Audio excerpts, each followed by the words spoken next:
Who knows what we're going to get from the hard-throwing Kevin Mulvey here tonight. It's the Brewers and the Diamondbacks, and when we come back, we're going to talk to a former Diamondback. Craig Counsell will ask him how much does he have left in the tank. Stay with us. More Brewers baseball coming up in just a moment.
Presented by Menards. Save big money at Menards. By your Metro Milwaukee Toyota dealers.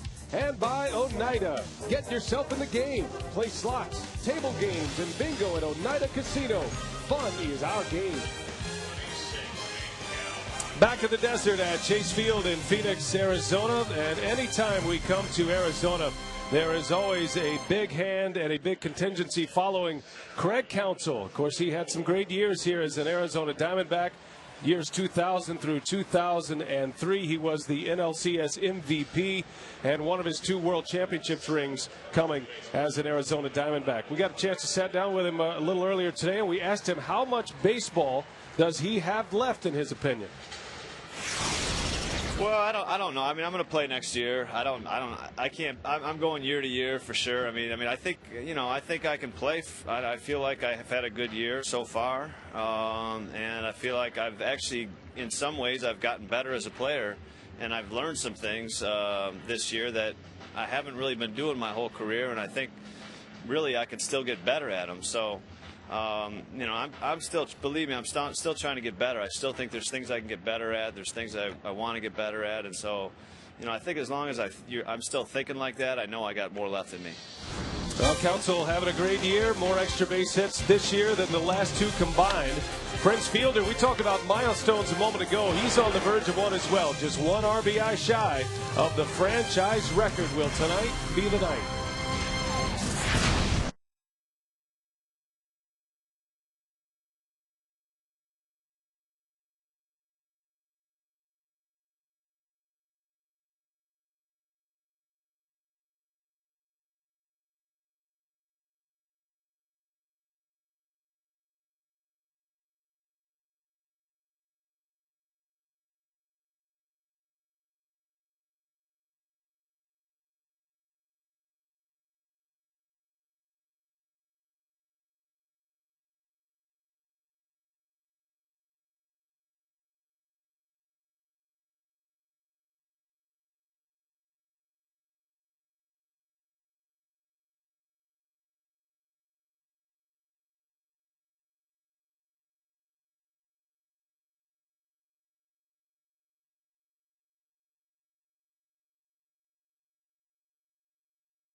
They're 67 and 73 right now with 22 games remaining on the schedule. Maka's lineup today. It is brought to you by Toyota. Felipe Lopez leads off. Frank Catalanato bats second with Ryan Braun in the 3-hole. Middle of the order for Maka is Prince Fielder, Casey McGee, and Mike Cameron. And J.J. Hardy, Jason Kendall, and Dave Bush rounded out. And that lineup will face a guy making his first big league start here tonight. It is the right-hander Kevin Mulvey. He's from your neck of the woods in New Jersey, Rock. Yeah, Portland, New Jersey, about an hour south of New York City. 2006 signed to the Mets. Went to the Twins in that Johan Santana deal. Now to the Diamondbacks in September. Live arm, good fastball, and a slider, and pretty good against right-handed batters. A .244 average in the minor leagues anyway, but lefties hit him at a 300 clip. It's tonight's U.S. Cellular scouting report. Felipe Lopez leads it off, takes a ball high and outside. Lopez, the former Diamondback, .307 hitter to start the day. Had a couple of hits last night, and he has broken into the top 10 as he sends that one down the line. That's a fair ball. And Lopez, like he did last night, leads this game off with a double. And one thing that you heard a lot of around that batting cage before the ball game was opposite field hitting for the Brewers last night. 10 of 13 base hits that they got were either back through the middle and to the opposite field. And Felipe Lopez picks up right where he left off last night with a double down the left field line. Last night, batting as a right-handed hitter, he drove one through the gap in right center. Tonight, down the left field line. Here's Catalanato. Now, with any young pitcher, it's always important to try to get to him early, get him rattled a little bit, see how he responds. And Kevin Mulvey making his 5th major league appearance, had 2 with the Twins, and has had 2 with the Diamondbacks since being acquired in a trade with Minnesota. That happened on September 3rd. Kind of surprising that the Twins gave up on him because his minor league statistics not too bad. ERAs in the 3s. He's got a pretty good arm. But 2 teams now have given up on him. Now the Mets not so much. They traded him away for Johan Santana, but the Twins pretty much gave him away. He was a big prospect in the Mets organization. Just 2 years ago, he was the Mets minor league pitcher of the year and one of 4 players traded in that Santana deal as he gets ahead of Frank Catalanato. Catalanato back in the starting lineup tonight, hoping to advance Lopez here early. Lopez with a leadoff double, just underway from Phoenix, Arizona. An unusual start time. Puts us right into prime time back in the Milwaukee viewing area, and we're glad you're with us tonight on WMLW. This series will wrap up tomorrow, a matinee here in Phoenix. There's a 1:10 Pacific time start, and then the Brewers are headed to Chicago to start a 4-game series with the Cubs.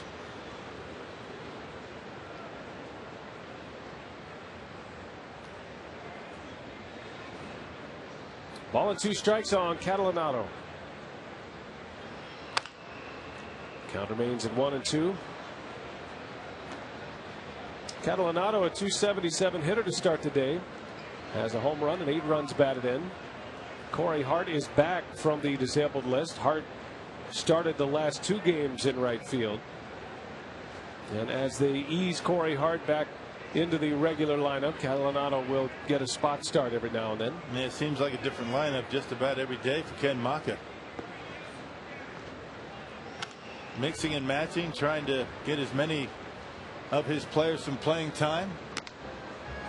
Trying to get some wins on the board. Catalanato in the 2 spot today with Mike Cameron last night. Cameron's been bumped down to the 6th spot in the order for Ken Maka here tonight with a right-handed starter on the mound. Yesterday, the Brewers jumped on starter Doug Davis. He did not make it through the 4th inning last night. Gave up 5 runs in 3+ innings. One of his shortest outings of the year. Catalanato with a base hit. Punches one through the hole at short and third. And the Brewers in business to start it here today against Mulvey. Let's give you that Arizona Diamondbacks defense. Terada Parra in left field with Chris Young in center, Justin Upton in right. The infield is Mark Reynolds, Augie Ojeda, Ryan Roberts, and Brandon Allen. And a battery of Miguel Montero, Kevin Mulvey. Mulvey's been a starter throughout his career in the minor leagues, but getting a start for the first time in the big leagues here tonight. Had decent numbers in AAA Rochester this year, pitching in the Twins organization. 24 starts, 5-8 record, and a .393 earned run average. Man, just the start that the Brewers wanted against a guy making his major league debut. The Brewers have struggled against pitchers that have made their major league debut against them, but so far so good. Got to get on the board and rattle the young man a little bit. See how quickly you can get into that bullpen. Ryan Braun, a quick start last night, hit a 2-run homer for the Brewers, and he chases one. It was a milestone home run for Braun. Career homer number 100 in his first 3 seasons, and an opposite field number at that. So Rock mentioned the opposite field hits for the Brewers. It wasn't just that the Brewers were serving singles to the opposite field. There were a lot of extra base hits last night. Mid center field and to the opposite field. The outfielders for the Diamondbacks got the running in last night. Braun sends one deep to left center. That is well hit. Backing up is Young, and he's got it on the track. Lopez will tag and score. That is the deepest part of the ballpark. Braun hits a 400-foot blast, and it only works as a sacrifice fly. But the Brewers are on the board first, 1-0. Well, they stayed back nicely on that slider. Mulvey threw him a slider, and he swung through it. Next pitch, Mulvey got a little bit more of the plate on it, and Ryan Braun covers the outside corner very well. Nearly hit that one out.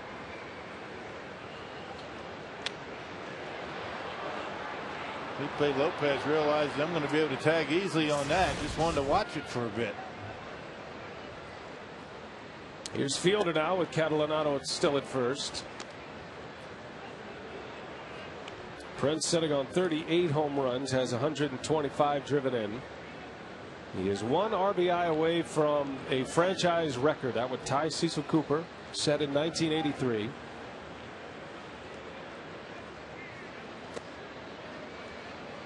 Can't be much of a book on young Kevin Mulvey. While they do play a number of games, televised games in AAA these days, they're still not quite the scouting report as far as the video scouting that the players are used to. It only goes so far. I mean, it's nice to know and see on video what a guy throws, but you really don't know until you get up into the batter's box against him. How does that fastball move in the zone? How sharp is the slider? How does this changeup move? You don't know those things until you get up there and face them.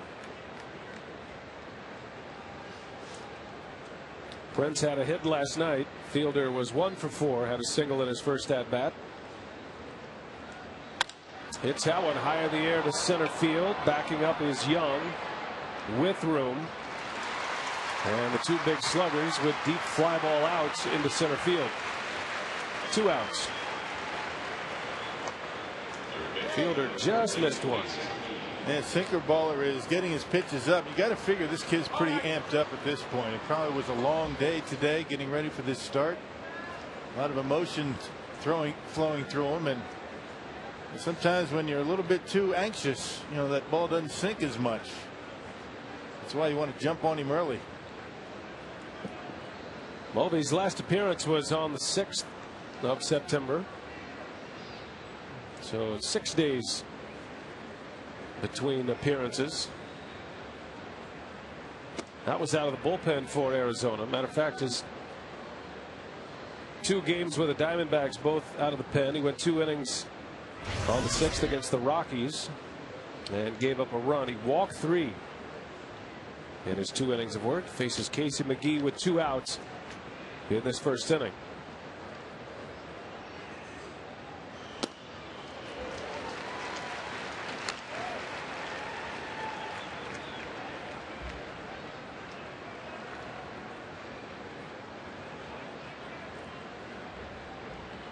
Casey comes in batting .297, 13 home runs. He has driven in 51 for the season.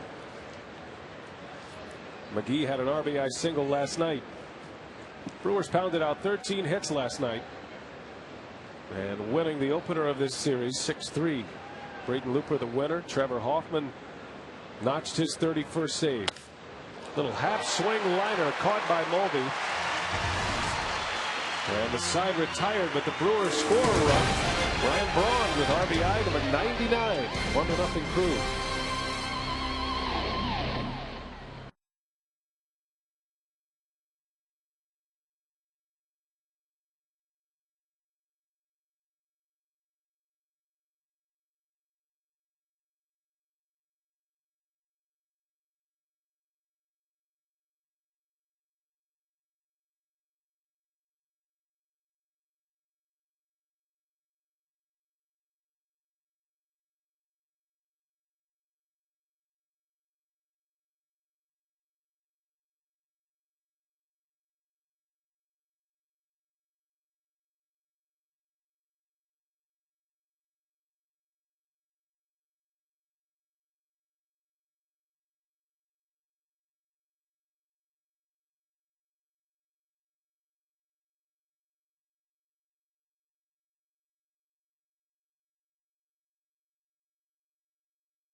Melvin, a former manager of the year, fired from his job in early May. Hinch has been the skipper ever since. And here is Hinch's lineup brought to you by Toyota.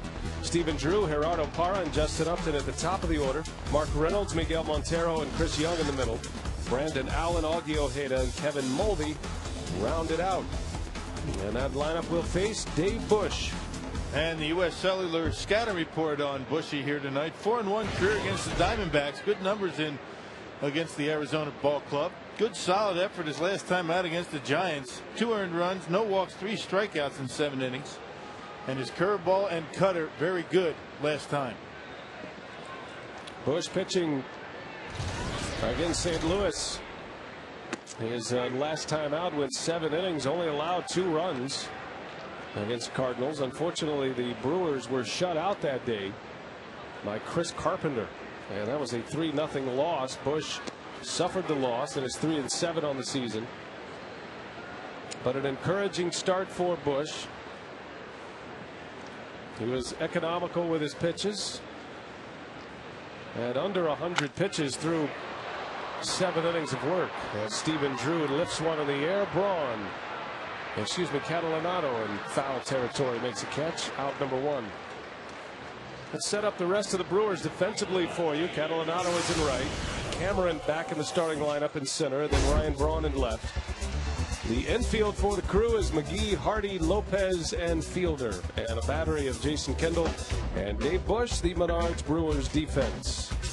And back-to-back starts against the St. Louis Cardinals. The first one not very good and not very good at all, but a good rebound against a very tough offensive ball club. I think I said on the scouting report the Giants. Certainly was the Cardinals for Bush. Back-to-back starts. Not easy to do.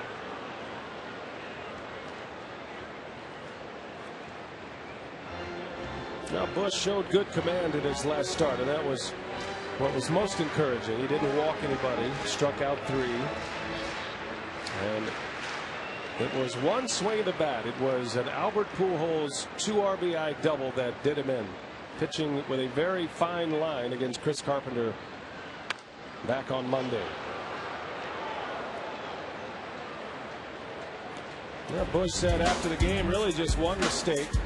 The 5th inning double to Albert Pujols, but otherwise Bush was spot on with his location. And good curveball. He had that comeback fastball to left-handed hitters that was very effective. That's the tough pitch I'm talking about right there. On cue. Starts it in off the inside corner, and late movement tails and catches the edge. There's that age-old question, or the question that is relatively new when you're facing the Cardinals. Do you pitch to Albert or don't you? Do you pitch to Albert or do you go after Holiday? In that game, Bush decided to go after Albert, and he hit the double. That's a heck of a pitch right there by Bush. He's starting to get that good command back. Burns off the edge on Gerardo Parra. 2 up, 2 down for Dave Bush. Here's Justin Upton.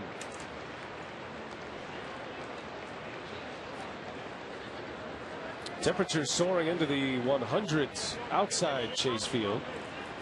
Perfect baseball weather indoors, however. The roof is closed.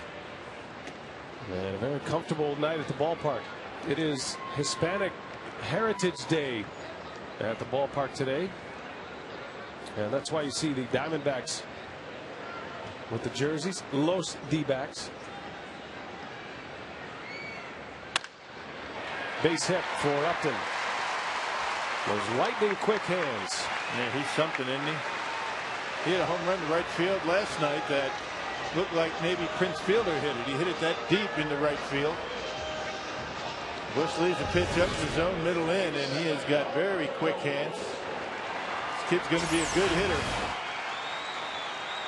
Not a lot of movement on the bottom side, bottom half, but lightning quick with the hands.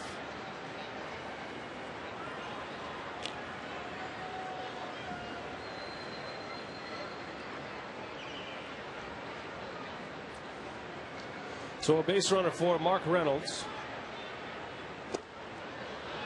Second in the league in home runs to start the day. Only Albert Pujols has hit more home runs than Reynolds.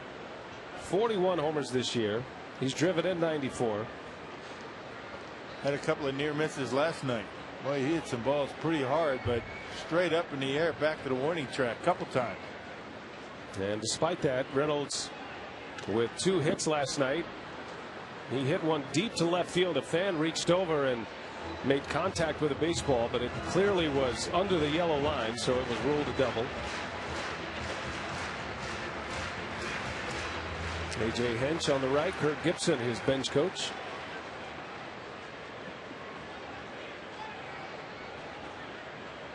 Speaking of guys with power and speed. Yeah. Kurt Gibson.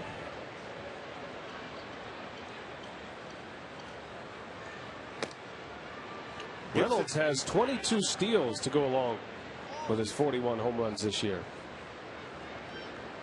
He's had a nice year. He struck out an awful lot. Did not strike out last night. But 190 on the board so far this year. I think the Diamondbacks will take that. 40+ homers. We'll probably get to 100 RBIs. You can take the big strikeout numbers if you get the run production.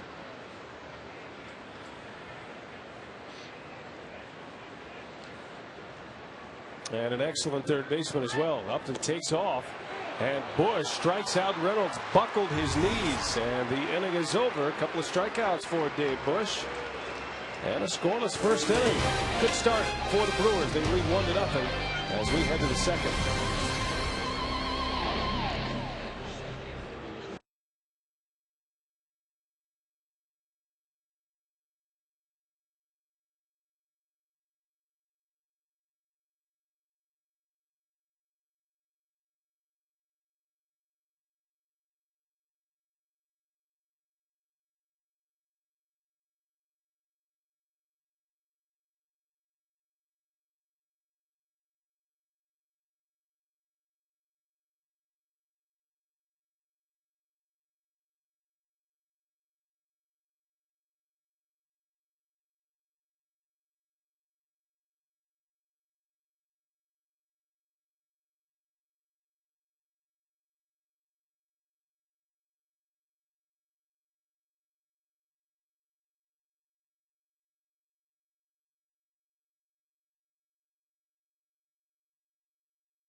On Sunday, September 20th against the Astros, all fans in attendance will get a Doug Melvin bobblehead. That's compliments of Associated Bank, including the cell phone up to his ear. What else? For tickets, call 414-902-4000 or go to Brewers.com. Always on the phone. That could almost pass as a Bill Schroeder bobblehead. Look at this lady. She's like, what are you doing? You think you get cell phone service there? You would think. Depends on who your carrier is, you know. U.S. Cellular, they're everywhere. Yeah, that was a very precarious spot right there with that fence. I don't think I'd get too close to that. Mike Cameron leads off for the Brewers in the second inning. 1-0 Crew. Cameron bangs a base hit through the middle. I asked Cameron how his right hamstring was feeling. He missed 4 games. Returned to the starting lineup yesterday, and he just kind of shrugged. He goes, Good enough, right? Good enough. Good enough to play. Good enough to finish out the rest of the season. Yeah, sinker up in the strike zone about belt high, and those are not good pitches. Doesn't have the kind of velocity to get away with pitches up in that location.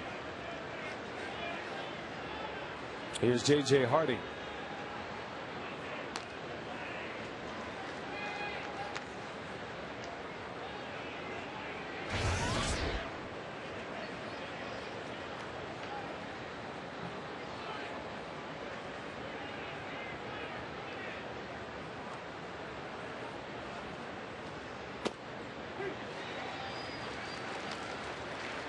Hardy, a native of Arizona, grew up in Tucson and lives in the Phoenix area now.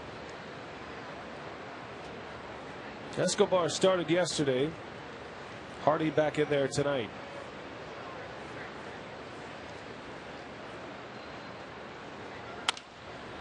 Base hit.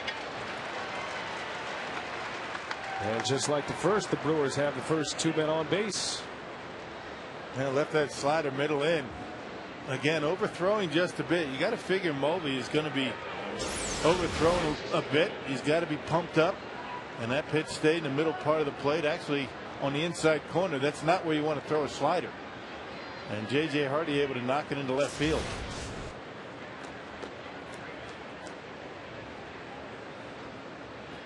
Biggest job for a catcher in a situation like this with a guy like Mulvey on the mound, relax him. Calm him down, slow him down a little bit. Take some time between pitches. 24-year-old Mulvey, New Jersey native.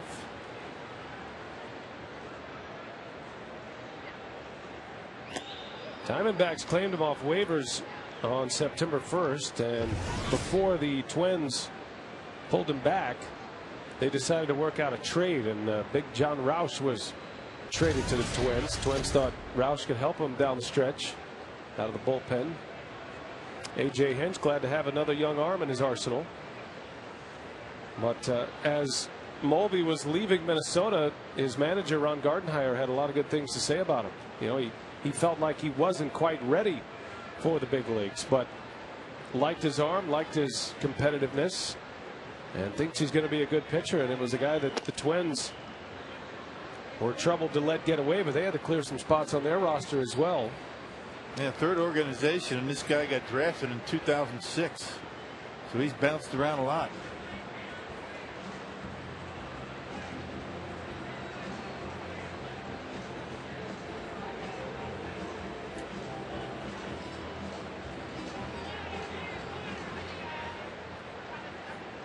Kendall up there with 2 on and nobody out.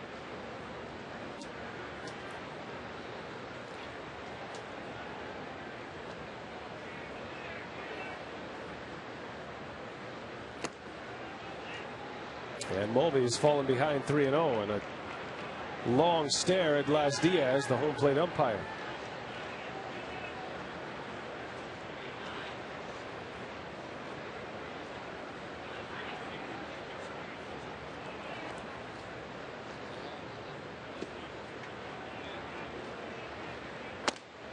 That one's in there. That one had some pretty good movement on it. Just let that one go. Natural delivery and had pretty good bite as he got to home plate. Watch the late movement, not overthrowing. Bingo.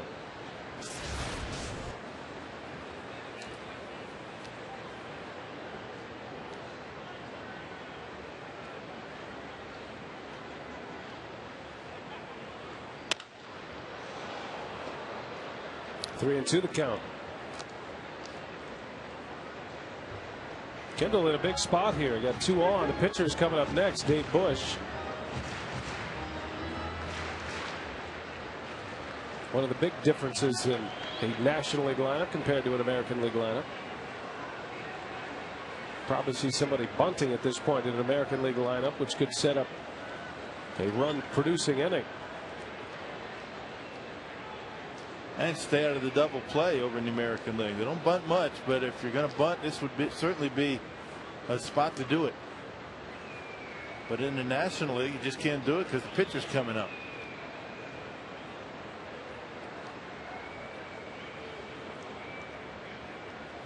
Two on for Kendall. 3 and 2 the count. And there's a line drive base hit. Cameron was on the run. He'll score easily. J.J. Hardy around third. He'll stop.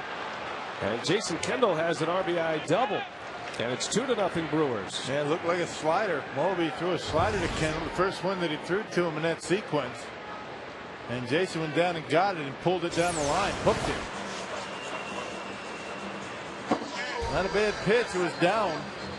And Jason Kendall able to just get the bat on it, hook it down the line, and with nobody out, Brad Fisher holds J.J. Hardy. It might have been close, but Parra's got a good arm out there and left. Yeah, Parra threw out a base runner yesterday and made a nice play, a stab to prevent that ball from rolling around in the outfield corner.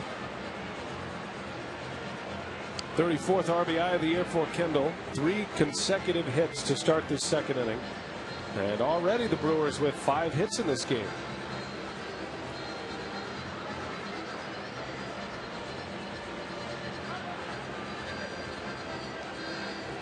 A short start last night for the Diamondbacks. Doug Davis managed only 3+ innings. 3 innings plus 4 batters. AJ Hinch had to use 5 relievers last night. Yeah, Doug Davis just couldn't get the ball down last night. It was one of the few times that he did not put together a good outing. He'd been throwing pretty well.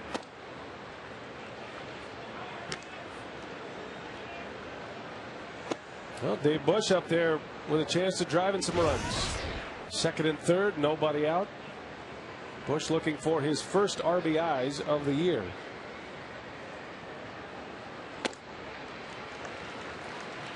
And the middle of the infield is back, so if Dave's able to put a ball on the ground up the middle, he's going to get himself an RBI.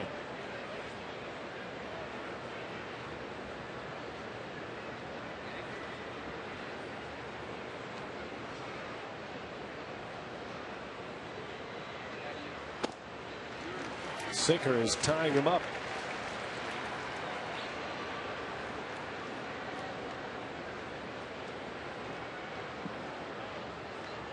Two similar swings on similar pitches from Mulvey. And 2 of the better fastballs that he's thrown to Dave Bush. That's what happens when you relax a little bit. Especially throwing the sinker. You know, you got to have that relaxed, tension-free, loosey-goosey feeling. And fingers. Yeah. Let it fly off of there. A little zip when you let it go. Let the natural movement, the arm action, take care of the movement. Sometimes you force it when you're trying to throw too hard. Thunder Dan Marley watching the ball game tonight. And Bush is down on strikes. Wonder if Dan Marley had some kind of arrangement with Kirk Gibson today. Central Michigan. That's where Dan Marley played his college ball. They beat Michigan State today. How about that, huh? Some kind of upset. Big college football day today. Doesn't take much for Gibby to get upset, and I would imagine that did it. Former wide receiver at Michigan State. Pretty intense guy. You don't mess with Gibby. So Bush, a strikeout victim. Here's Lopez now, and a bouncer. That's going to get a run in. Stephen Drew makes the play, but Lopez with his 50th RBI. And the Brewers have a 3-0 lead. Well, infield back. I mean, they were in at the corners and back up the middle. Kind of surprised. You can understand with Bush at the plate, put the infield back.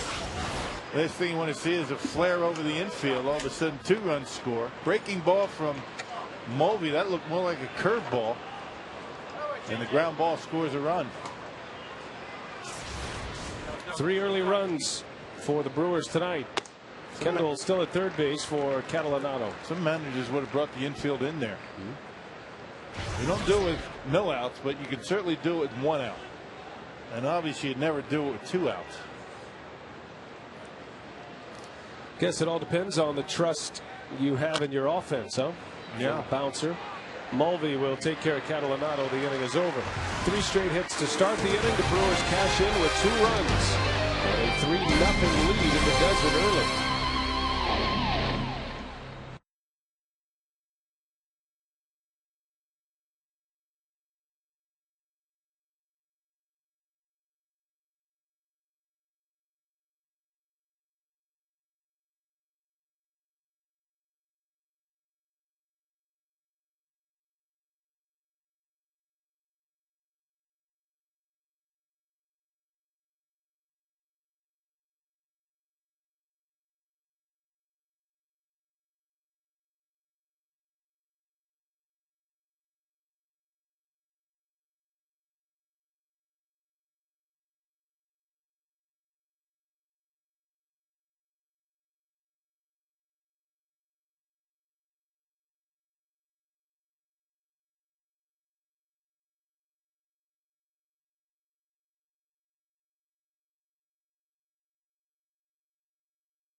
And a run scored. Lopez, a Diamondback this year, came over to replace Orlando Hudson and put up good numbers here in Arizona. Brewers traded for him, trying to bolster and replace their lost second baseman, Ricky Weeks. They like Lopez here, and it's tough to give him up, but he's a free agent at the end of the season, and the Diamondbacks trying to get younger and bolster their minor league system, so that's why they made the deal. Well, you got to figure Lopez is going to get some money after the season. You wonder if the Brewers are interested in him. Why wouldn't they not be? Because he can certainly hit. But remember, Ricky Weeks is going to be back. He's the leadoff hitter and second base, so you can't take both, I would imagine, unless you put one over at third base. But then you have Casey McGee. There's a lot of questions to be answered in the offseason this year. It's going to be very interesting to watch the goings on with the Brewers. A lot of different, positions that, you don't know which direction they're going to go. And Doug Melvin will most likely go for pitching first and do as much as he can via trades or free agency. Most of the payroll will be spent on addressing the pitching needs, and then at that point, whatever's left over. I think the Brewers feel like they're a good offensive club as is right now, especially when you consider Ricky Weeks will be back and healthy next year. Well, you don't know what that is going to be next year, because you don't know what you're going to have to give up to get pitching. If you can stand pat offensively, which is probably impossible, I think that you're right. But who do they have to give up to get that pitching? Good breaking ball from Bush, and he picks up another strikeout on the curve. That's his 3rd strikeout already. Dave Bush will eat alive a hitter with a big swing. We talked about the Diamondbacks. They lead the National League in strikeouts. I mean, they strike out more than any other team in the league, so you get ahead of them, and they will chase with 2 strikes. Such a good pitch, that sweeping curveball, because not only does it have the break on it, but it is a change of pace pitch as well. The hitters have a tough time. So he has the pitch that can move in or out, but he also has the one that can go up or down, or at least change speeds and get a hitter kind of rocking the boat up there. Yeah, but it's not a pitch that a hitter was going to swing at early in the count or when they're ahead in the count. So you've got to throw it for strikes. You know, and with 2 strikes, he has a good ability to keep that ball down out of the strike zone. It's not often that Bushy gets behind in the count. Sometimes he throws too many strikes. That one is ripped down the left field line, and Young is on his way to second. One hopper off the fence. Chris Young with a double. Diamondbacks lead the National League in doubles this year. Young's been a hot hitter since he returned from the minor leagues a couple of weeks ago. And this guy tears up Brewer pitching. I mean, this guy's hitting 199. And it seems like every time the Brewers are in town or he's in Milwaukee, I mean, he's hitting bullets somewhere. He likes to pull the baseball. You have to force him to go to the opposite field. Make him hit it the right. One out double for the Diamondbacks center fielder. Here's Brandon Allen. Allen was a tough out last night and doing his damage to the opposite field. As you see, the Diamondbacks leading the way in doubles. Good doubles ballpark here. They have a lot of speed in their lineup as well, which is attributed to the number of doubles they've posted.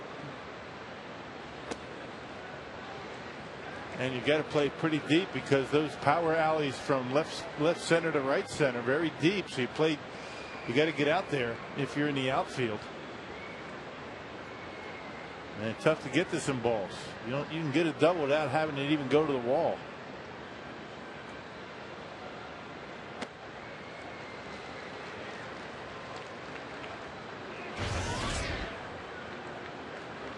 Allen made his big league debut on the 22nd of August. He's 23 years of age. Left-handed hitting first baseman. Pops him up. That looks like the spot to get Allen, at least in the couple of games we've seen him. He struggles on the inside pitch, hammers the outside pitch. Yeah, he looked, game plan there by Dave Bush. Yeah, he looked good yesterday on pitches away from him. Not just, getting doubles in the left field, but, wasting pretty good pitches on the outside corner. So what do you do with a guy that covers the outside corner pretty well? You try and jam him inside. Look how far from the plate he stands. There's a reason for that. He doesn't like the ball in on him. The catcher has a pretty good idea of where a hitter likes the baseball based on where he sets up in the batter's box. If you're close to the plate, where does he like it? He likes it in on it. If he's far away from the plate, he likes to get his arms extended. Really no secret. Augie Ojeda, switch hitting second baseman, up there with 2 outs. Diamondbacks have 2 hits against Bush. Had a 2-out single in the first. They had a 1-out double here in the second. Young with great speed, still at second base. 3-0 Brewers lead it. RBIs tonight from Ryan Braun, Jason Kendall, and Felipe Lopez.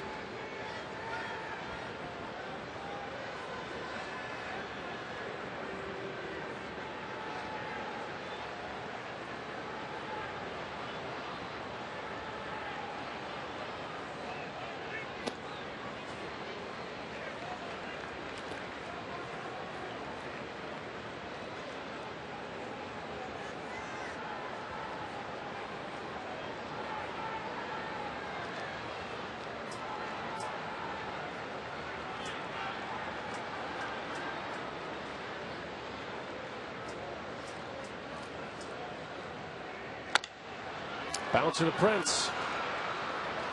And the side retired. So Dave Bush, 2 scoreless innings in the books. The Culebra on the railroad track. Look out, little guy.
presented by Menards. Save big money at Menards. And by American TV.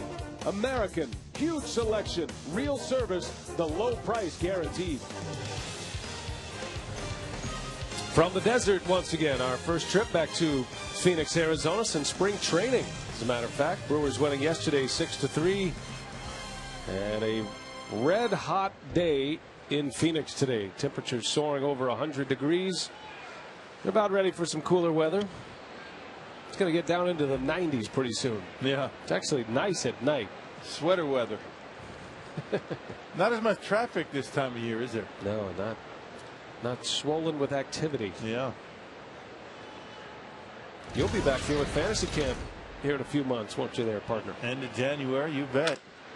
Ryan Braun rifles one into right. That is well hit. Back is Upton, and he's got it in front of the wall. Braun and Fielder have both sent outfielders deep on 3 occasions tonight. When we talk about a guy that likes the ball out away from him, but still can handle the pitch in. Man, that's what makes him such a good hitter. You pitch him away, he'll hit it that way. You pitch him in, he'll pull it. And even sometimes when you hang a slider to him, he'll inside out it and almost knock it out of there to right field. That's how strong Ryan Braun is. Here's Prince.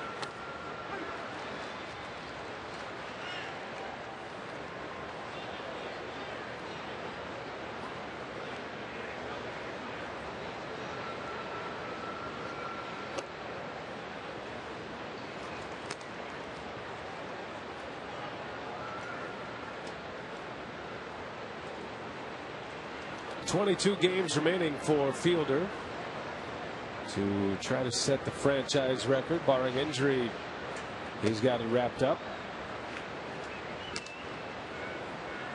Prince has a chance to set franchise marks in RBIs and walks this year.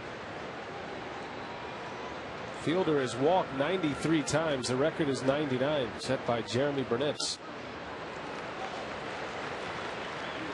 It's amazing, isn't it? A Brewer has never walked 100 times. All the great hitters in the history of this organization. Free swingers, all of them.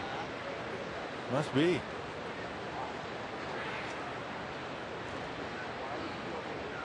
Two balls, 2 strikes on Prince. Matter of fact, no player on the current Brewer roster has ever in their career walked 100 times. Even the players that didn't start the year with the Brewers.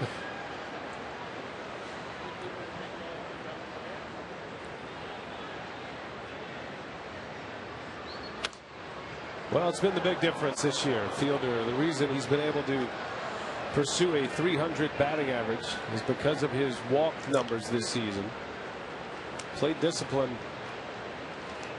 was a big off-season motivator, not only for Prince Fielder but also Ryan Braun. Fielder's on base percentage this year is .409.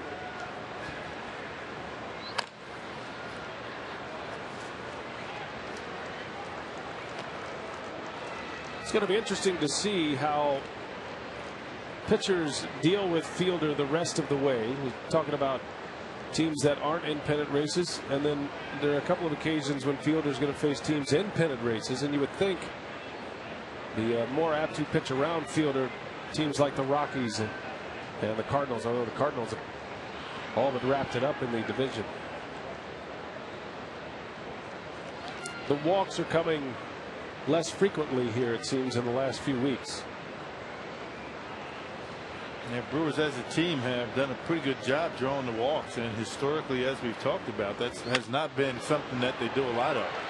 Reynolds knocks it down and cannot keep it in his glove. That's going to go for a base hit for Fielder. Big shift was on against Prince. Reynolds has a chance to throw him out if he comes up with it cleanly. Instead, Fielder has a knock. That's another reason why he's a .300 hitter. A pitch up and away from him, doesn't try and pull it, goes with it, and ends up getting the base hit. Mike Reynolds not used to playing shortstop.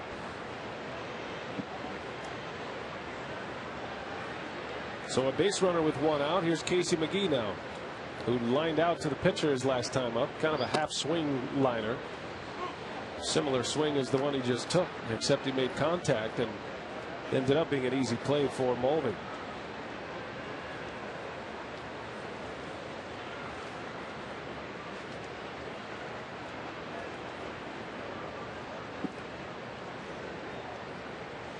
Well, when I think it's all said and done, Casey McGee's going to look back on this year and be very proud of himself. He's in game mode now and no time to reflect at this point, but you consider the numbers he's putting up. You take it back to spring training when it wasn't a guarantee he was going to make the ball club. One of the main reasons he made the club, to go along with how hot he was offensively during spring training, but the fact that he could catch. He provided Ken Maka a little bonus as he hammers one deep to left field, and Casey McGee has done it again. A 2-run home run. And it's 5-0 Brewers. McGee with his 14th home run of the year. RBIs 52 and 53. And now McGee is second among National League rookies in home runs, and is the National League rookie leader in runs batted in. Yeah, and because Casey McGee's been swinging the bat so well, one of the reasons why they haven't been walking Prince as much. When you have good protection behind the big fella, he's going to get more pitches to hit. And Casey McGee takes a fastball up and in. Didn't even look like a strike. Not too many better fastball hitters than Casey McGee. I don't care where you're at. Well, he's been something, and McGee has certainly earned the right to get a chance to be the everyday third baseman next year. 53 RBIs now for McGee. Mike Cameron launches one deep left center field. That's down for a hit. A one-hopper out of here, and Cameron with a ground rule double.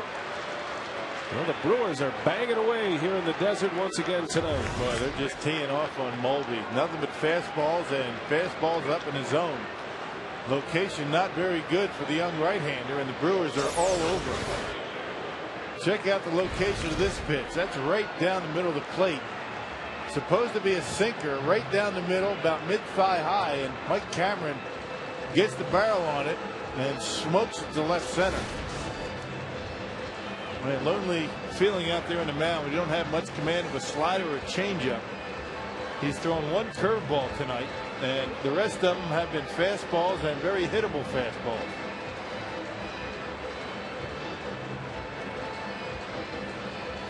And I was talking to Casey McGee around the batting cage. I asked him, what do you know about Mulvey? And he looked at me and he said, I know he has a fastball. That's about as far as he got. He's doing a good job hitting the other pitches too. A double off of a curveball from Doug Davis. He hit a home run back on the homestand on a curveball. Just seeing everything well right now.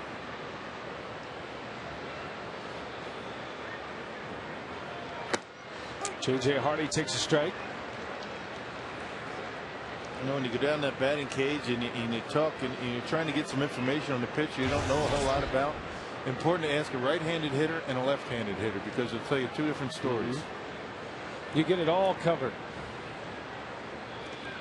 Well, not much of a book on Mulvey, but as you pointed out, you know, sometimes you can get a little too deep in there. You know, a lot of the scouting, video scouting procedures have successful pitches. You know, the pitches, you're not seeing the full complement. You're only seeing the pitches that are getting out. How to get this guy out, how to get this guy out.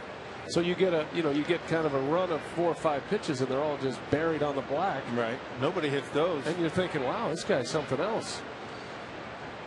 The mistakes don't show up sometimes. Yeah, maybe they should have a DVD of nothing but hanging curveballs and sinkers up, and hitters just teeing off. Like 4th of July music going, Da, da, da, da, da, da, da, da. Sound effects. Yeah, get the guys confident, right? That's what it's all about at this level. Talent is there.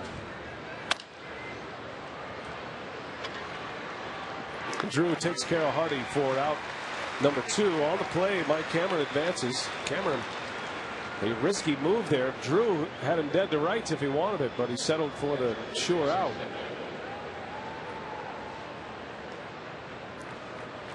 It's always a good play if you make it. A terrible play if you get thrown out. Ball hit right at him. Hit it hard, did JJ, but Cameron able to get to third base.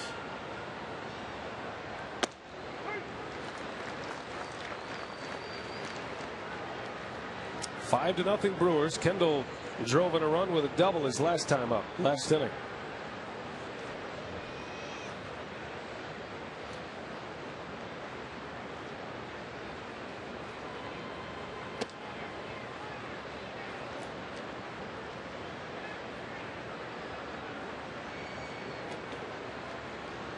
First big league start for Kevin Mulvey, and it's been a rough one.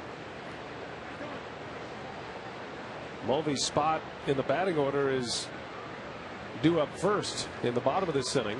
Which is probably why he's still out there. A.J. Hinch trying to get him through this third. Cameron at third. Kendall beats one into the ground. Drew lollipops one to first, and that's the inning. But the Brewers get two more runs with one swing of the bat. Casey at the bat, as a matter of fact. Number 14 of the year. And McGee has put the Brewers up 5-0.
Authentic team gear, including official caps, t-shirts, jerseys, collectibles, and more.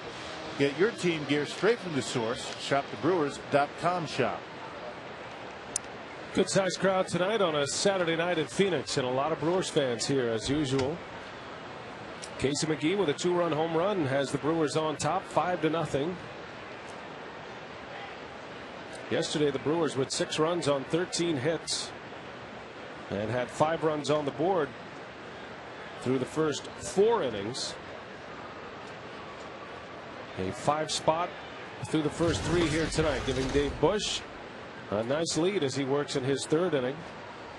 Mulvey's going to hit for himself to start this 3rd inning. Bush has given up just 2 hits, a single and a double, has 3 strikeouts thus far. Mulvey hasn't hit much in his career. When he was with the Mets in Double-A back in '07, he hit regularly, but only has 1 big league at bat this year, and he shows you why. Strikeout number 4 for Dave Bush. And that's a tough pitch for a pitcher to handle. You know, that breaking ball off the corner.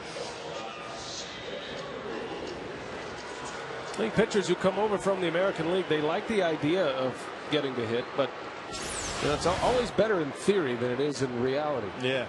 It's always better when you're thinking about it as opposed to being up there in the batter's box. Because most pitchers at one point in their career, you know, they were great hitters. Little league or wherever. Stephen Drew bangs one through the middle. And the Diamondbacks have their third hit. Yeah, most big leaguers were, you know, the studs of their high school and college teams, right? You know, guys coming to the big leagues, position players were always the best on their minor league ball club. So that's why one of the reasons why perhaps bunting has become somewhat of a lost art. Guys that are in the big leagues really never been asked to bunt a whole lot. You know, high school, college, minor leagues.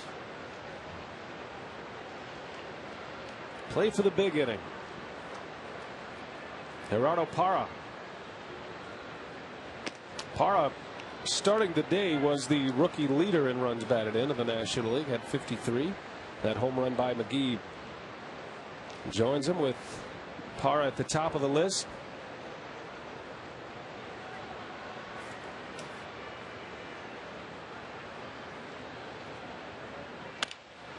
Bouncer to short. Hardy to Lopez. The turn. And the throw is in time. A double play gets Bush out of the inning. 6-4-3 double play. And Bush has 3 scoreless on the board.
Kendall driving in the run with a double in the second inning.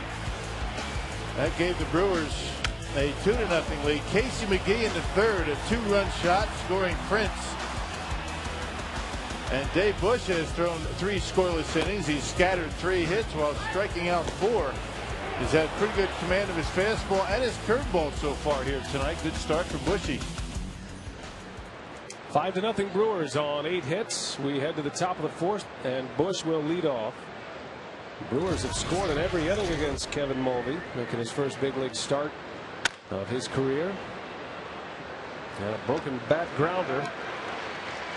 1 pitch and 1 out for Mulvey.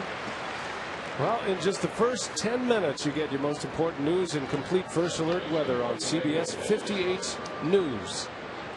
Every single night in the first 10 minutes.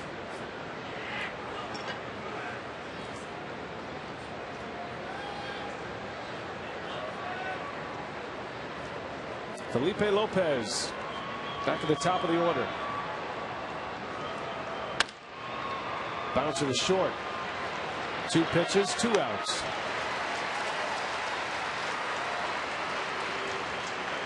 And Frank Catalanato walks to the plate saying, "Thanks a lot. I got to take something now." Pretty much going to take a pitch here. Yeah, 2 pitches, 2 outs.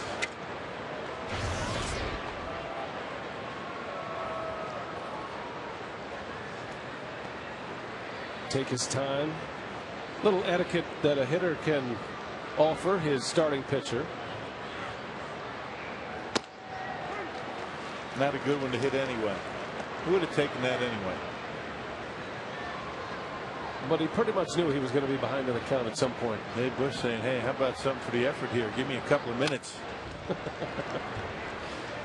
And Catalanano says, I'll give you one. I'm not giving you another one. I'm hacking. He's not going to even have time to wrap that arm.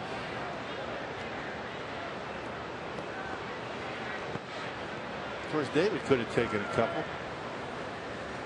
I mean, when you get right down to it. Right. But I guess he figured, you know, he's expending energy at the plate, so he might as well get it over with.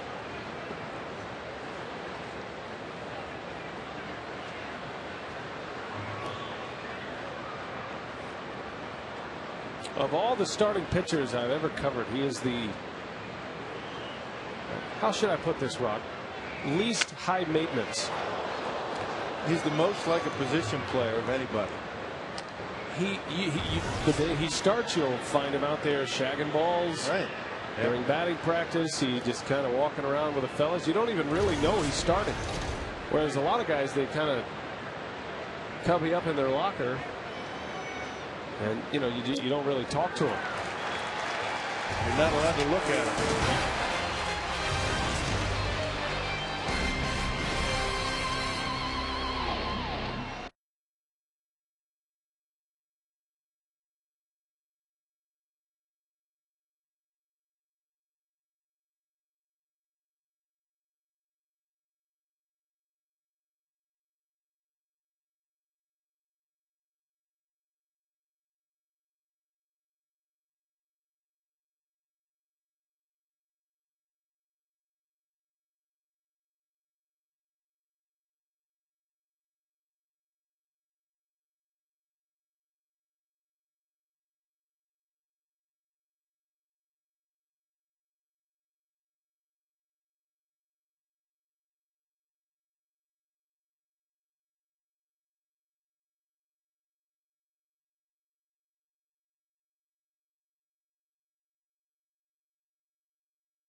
Fine. It looks like the Red Rocks in Sedona right there. Yeah. A couple hours away from Phoenix. That's a nice drive. Oh man, we made that trip this spring. That was great. Yeah. Inside Chase Field, our Subway trivia tonight. What two Diamondbacks became the 100th and 101st players to hit a home run in their first career at bat in Major League history?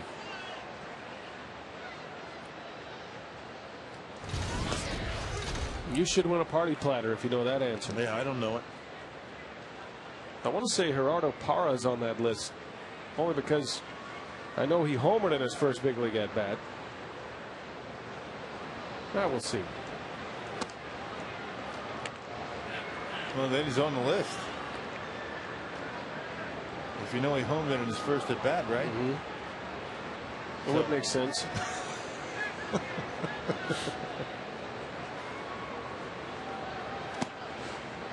Justin Upton leads off. Parra grounded into a double play, an inning ender. In third inning, Bush has given up 3 hits through the first 3 innings, but no runs and 4 strikeouts. Upton singled his last time up. He hit a rope to left field. Broke his bat. Hardy's got to hurry. Upton can run. And a good strong throw. Man, how about the arm of J.J. Hardy? You cannot run the throwing arm of Hardy at shortstop. Brewers blessed with a couple of shortstops with very good arms. J.J. Hardy, the more accurate of the two arms. Escobar with a little bit more range than J.J. J.J. knows how to play the hitters, but that throw from J.J. Hardy to Prince always right on the money. No gravity involved in that throw.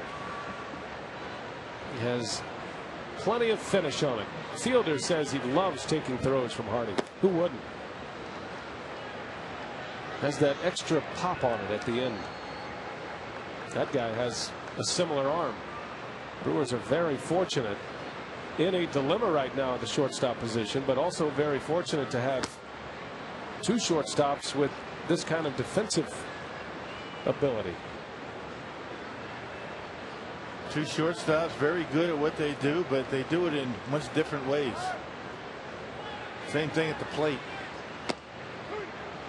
Hardy has more power, Escobar more speed. Escobar has more range at short, but Hardy has that knack of positioning and well, he's been around getting long. good jumps. Yep, he knows his pitching staff. He knows the hitters. Not to say that Escobar is not going to be able to learn that, but there aren't too many more consistent shortstops in all of baseball than J.J. Hardy. That's why you look at a guy like Brendan Ryan of St. Louis and you're impressed. He's a young shortstop, really playing for the first time on a consistent basis in his third year in the big leagues. And here are the Cardinals with the best record in the National League, and they've got a very young shortstop. They've got a rookie center fielder in Rasmus as Bush strikes out Reynolds. Fifth strikeout for Dave Bush. And they've got a second baseman who played right field last year. Exactly. This goes to show you, right? Pitching. Yep. Pitching and Albert Pujols. That's all you need. Pujols and now Matt Holliday. Cardinals did lose today. The Braves came back and they hung another blown save on Ryan Franklin, who blew his fourth save of the season and his second save in a week. Ryan Franklin has allowed 6 earned runs and 13 base runners in his last 3+ innings for the Cardinals. So that is a bit of a predicament as they head to the postseason. Montero skies one to Cameron, and a nice inning for Dave Bush. 3 up, 3 down, right through the middle of the order. 5-0 Crew on our way to the 5th inning from Chase Field. Braun, Fielder, and McGee coming up.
In the big leagues, Gerardo Parra did it on May 13th. John Hester on August 28th, and As a side note, the fourth team in Major League history to have two players do it in the same season.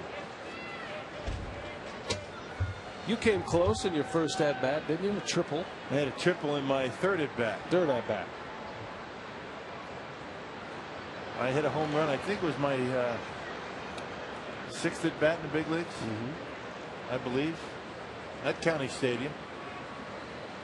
Got to be a thrill to step up there for the first time as a major league hitter and hit one out. Ryan Braun. Braun homered in his second career game. He had a base hit in his first game in the big leagues. Almost as big a thrill as striking out with the bases loaded in your first at bat. That happens. Either way, it's memorable. Braun rips one into left field. Boy, good piece of hitting there. Man, this guy is something else. Ball down, look out. Infielders beware. You get the ball down to Ryan. Whip that big bat through the strike zone. That slider down around his shins. Look at the way he gets down after it. That stiff front leg. Look how well balanced he is after contact. That's the key to his success. He's got such good leverage because he's really never off balance. Of course, we saw him off balance once yesterday. He swung at a ball so hard he fell down. Braun's been a great hitter on the road this year. .340 batting average away from Miller Park. Braun started the day 7th in the league in batting, and he's 1 for 2 tonight. Started the day batting .309. And like fielder Braun, very attentive to the 300 mark. He wants to hit 300. Feels like he is a 300 hitter in the major leagues. It's a game that is preoccupied with round numbers, and there is a big difference between a 299 hitter and a 300 hitter. Yeah, and Prince is at 299 right now. Brewers have a chance to have 3 guys in their lineup. Braun, Fielder, and McGee to hit 300. Casey McGee's knocking at the door at 300.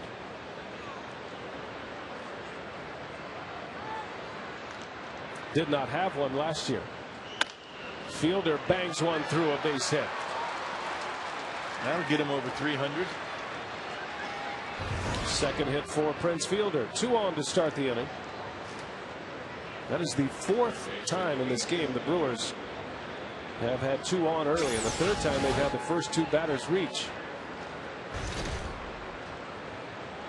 That's right. Felipe Lopez is over 300.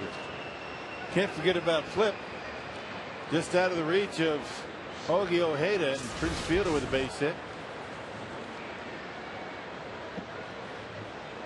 Couple of singles for Fielder. And here's Casey McGee, who homered his last time up. He hit a bomb into left field. No doubter from the moment it left the bat. Braun takes off and steals third base. So Ryan off with the pitch quickly. Yeah, his 15th. And now you can score a run without the benefit of a base hit. That's amazing. It took a couple of shuffle steps and neither infielder moved and the pitcher didn't step off. Completely forgetting about Ryan, and he steals it easily. And a heads up move by Fielder, not running behind Braun. I think Montero would have been content to throw to second base and try to cut down the trail runner. He certainly had a better chance to do that than to throw out Braun. Yeah, the trail runner never gets as good a jump as the lead runner because he's not sure that the lead runner is going to go. You got to make sure the guy in front of you takes off. Sometimes he'll take off and stop, and if the runner at first base takes off, then you're in big trouble.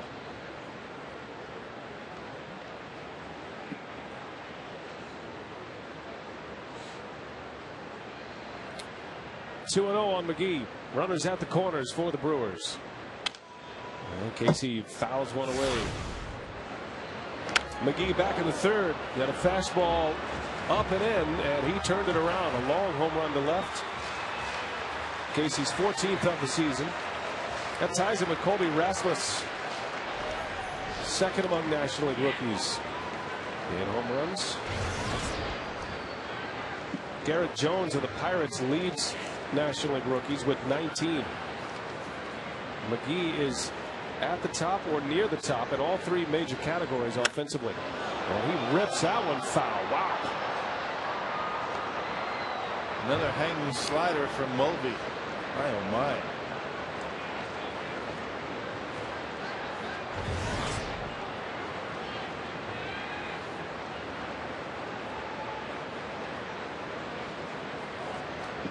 McGee batting .299 after his home run in the third.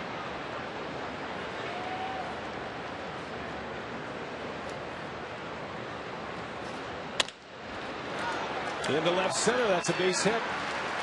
Ryan Braun will score. Casey McGee strikes again with an RBI single.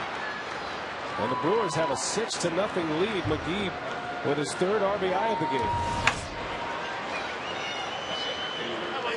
And just not able to keep that pitch down in the strike zone. Another slider right down the middle of the plate, and Casey McGee able to wait back and hit it hard into left center. A lot of pitches up in the strike zone from Mulvey. He's didn't have very good command tonight. And it's going to be another short start for a Diamondbacks pitcher. A.J. Hinch makes the call to the bullpen. The Feltco call to the pen. Mulvey goes 4+. And we'll take a timeout. We'll set up the new hurler when we come back.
Once again, Casey with making 3 hits last night and an RBI.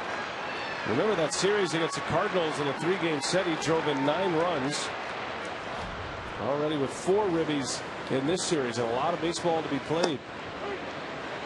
Brian Augenstein is the new Diamondbacks hurler. Well, you see the month of September that McGee has put together. 14 runs batted in. Anytime you can put yourself on a list with Albert Pujols, you're doing something right. Cameron with a base hit back up the middle. So the hits keep coming for the Crew. That is the 12th hit for Milwaukee, the 3rd hit for Mike Cameron. Well, he's seeing it pretty well. Mike Cameron doing a nice job staying back. I mean, Augenstein, a pitcher very similar to the one that just left, Mulvey. Sinker, slider, occasional changeup, so not much of a difference in styles in the 2 pitchers. In his 5th game here for the Diamondbacks, an ERA around 7. He's in the PCL in Reno, had a 5.50 ERA.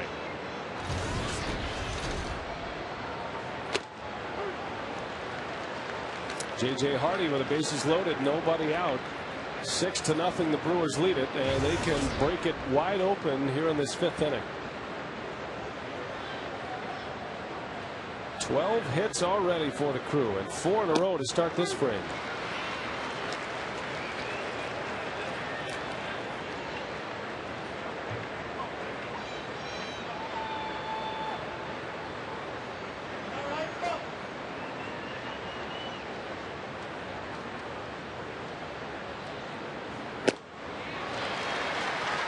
Hardy down on strikes, out number 1.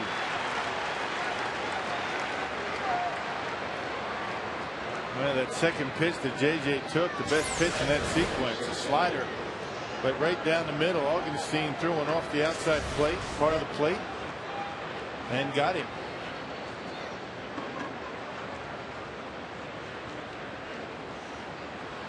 Now here's Kendall now.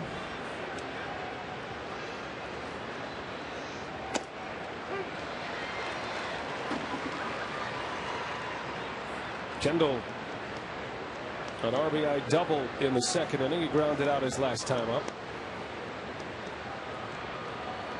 Brewers have already pounded out 25 hits in this series in a game and a half.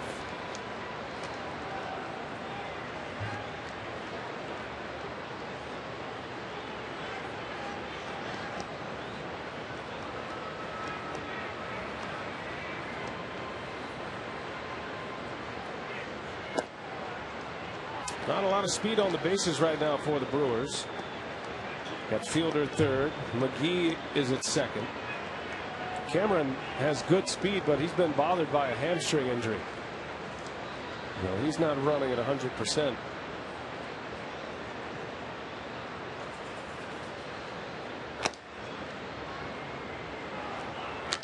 Yeah, Augenstein, one of those guys, the right-handed hitters, really have to concentrate and stay closed.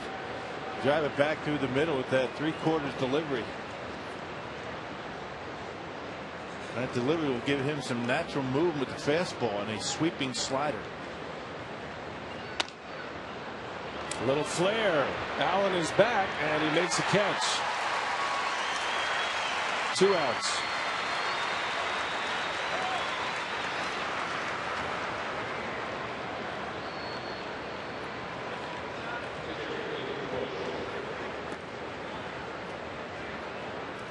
Brewers with the bases loaded, nobody out, and now 2 outs. Bases still loaded. There's Dave Bush.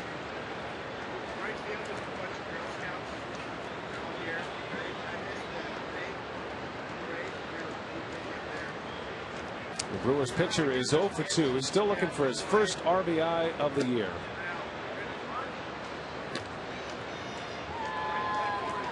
Look at those numbers with the bases loaded in his career. How about that? So he's got him right where he wants him.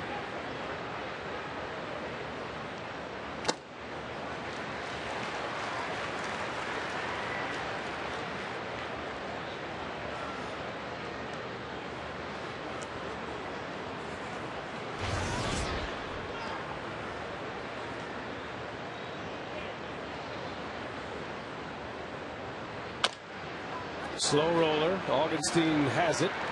And he gets through it. Well, the Brewers do get a run, but they strand the bases loaded. 6-0 our score. Diamondbacks coming up.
The hits keep coming for the Brewers tonight. 6 runs on 12 hits.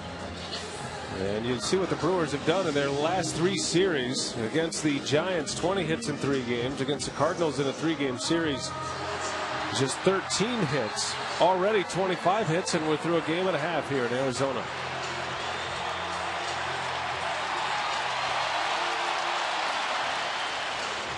Dave Bush has a nice lead to work with. 6-0 is our score as we head to the bottom of the 5th.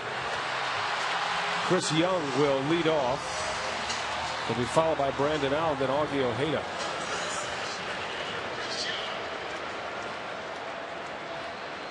Bush has surrendered 3 hits, coming off his first scoreless inning, or excuse me, his first 3 up, 3 down inning in the 4th.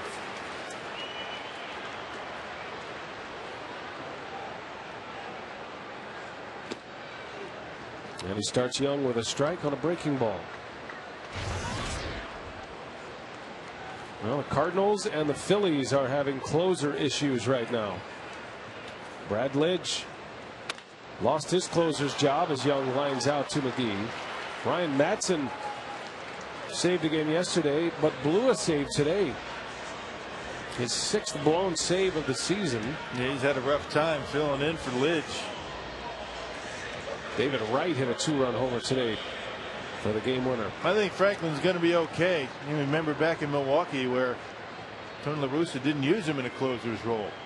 Well, Saturday, September 19th against the Astros is Milwaukee Art Museum night at Miller Park. The first 15,000 fans in attendance will receive a special savings on admission to see Andy Warhol, The Last Decade, presented by the Milwaukee Art Museum. Visit Brewers.com for details.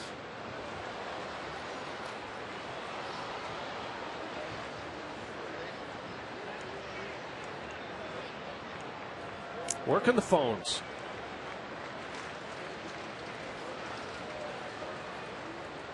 It's not the best idea when you're on a date at the ballpark. You know what I mean? No, you don't want to do that. You're going to end up in the doghouse a lot faster than you want to be when you're working. Look at her. She's like, okay. You know, sooner or later you're going to be in the doghouse, but you do stuff like that, you got no chance. You're only asking for it. Honey.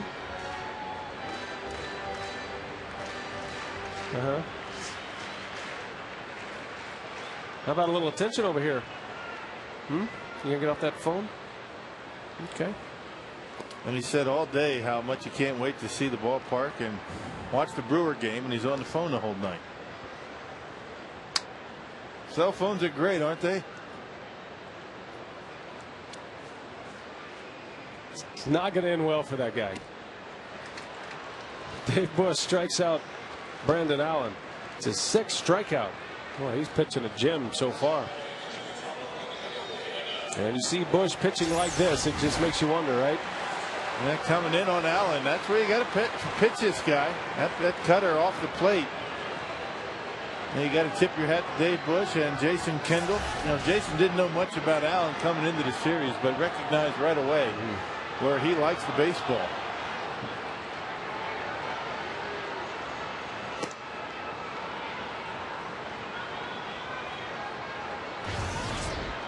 Augie Ojeda with 2 away. It's no surprise that once the Brewers got their starting rotation back, the original 5 started to pitch better collectively as a team. And even though there have been some periods of struggles, obviously with Jeff Suppan and Dave Bush's first game back, Suppan has pitched well since he's come back. It's been a good run through the rotation the last 8 starts. Well, and it gets the bullpen back in its proper position. You don't need guys out of the bullpen in your starting rotation, and to go basically 2 months without your rotation intact. You know, there are a lot of teams that go through that, but the one thing the Brewers didn't get this year was fill-ins to pick up that spot and have success. A number of pitchers were tried into the rotation, but very few had success. And it wore out the bullpen. Yep. Yes, it did.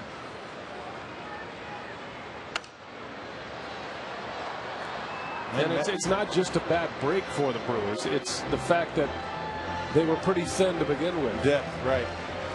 His depth wasn't there. And tomorrow, Matty Parr's not going to be able to make his start. Man still has that stiff neck. It'll be Chris Narveson making an emergency start for him. 2-2 to Ojeda. Now Parra threw a bullpen yesterday, and according to Stan Kiles, the bullpen coach, he had a very good bullpen. He was aggressive. He threw all of his pitches. He said he felt good, but then he showed up to the ballpark today and had a lot of soreness and stiffness in his neck, and he's not going to be able to go tomorrow. So Chris Narveson, who is the second lefty in Maka's bullpen, is unavailable tonight. He'll start tomorrow. Meanwhile, Bush is rolling along here. His 7th strikeout, and Dave Bush is now retired 7 in a row.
Wisconsin tomorrow. 2:30 is airtime for Brewers Live. Brewers and the Diamondbacks. Chris Narveson will start for the Crew against Max Scherzer for the D-backs. Always a great turnout of Brewers fans here in Arizona, and that guy's here just about every game the Brewers play. At Chase Field, we see him a lot in spring training too. I'm assuming he's a resident of Phoenix, but the keghead travels.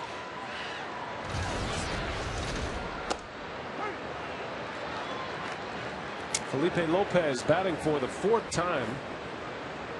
He is 1 for 3, drove in a run, has a double and an RBI as well.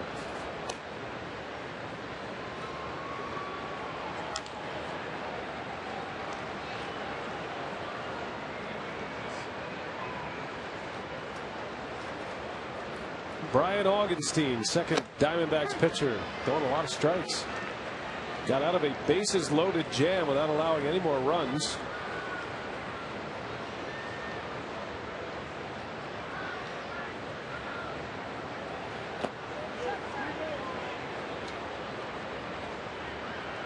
That came in and gave up a base hit to Mike Cameron and 3 consecutive outs. Looks good. That arm angle pretty good. You wonder how that earned run average is so high, almost 7. And in AAA this year, 5.5. That's a big earned run average even for Reno. That's a pretty good hitters league and hitters ballpark. Reno, new affiliate for the Diamondbacks. They've been in Tucson for a number of years until this season. Diamondbacks are going to be training in Phoenix in the coming years. Not this coming spring, but next spring. Going to leave Tucson. If you've never been to spring training, I highly recommend you come to Arizona. It's the best spot for spring training. Oh, yeah. In my opinion. Weather's great, isn't it? Weather's great. All the teams are close. Bobbled by Allen. But Lopez retired, one gone here in the sixth. And it's another 110 degrees.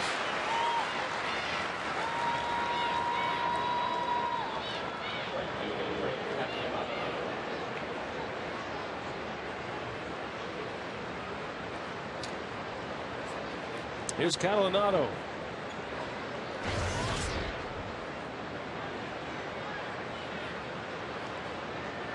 Catalinato had a hit in the first inning. Brewers have 12 hits on the board tonight and a 6-0 lead as we play in the sixth inning.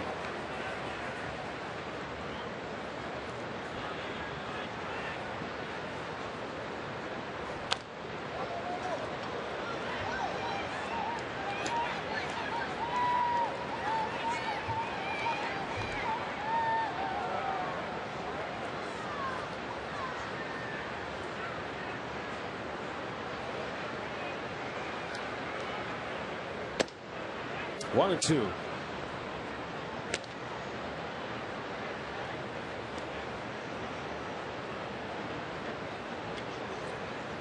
Diamondbacks have lost 7 of 8. The Brewers snapped a 3-game losing streak with a win yesterday. Augustine just misses. Well, look at a pretty good pitch.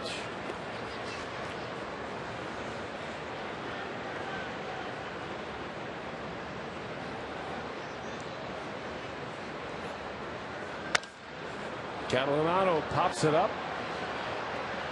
That'll stay playable for Upton. And in foul territory, he makes the play for out number 2. You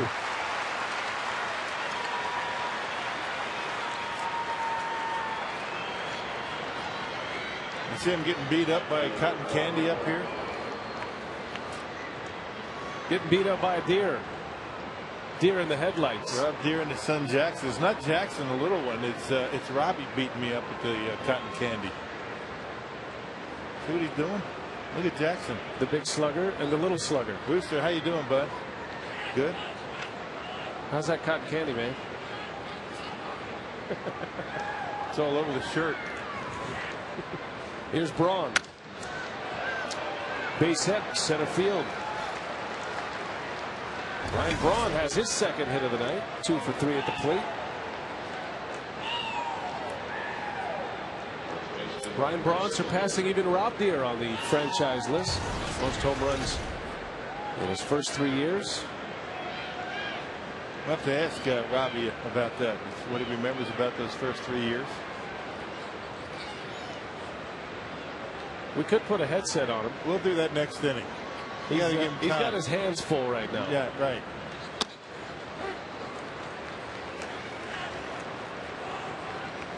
Working the phones. Got the cotton candy going. Good luck getting him to bed tonight. Oh, he's going to crash.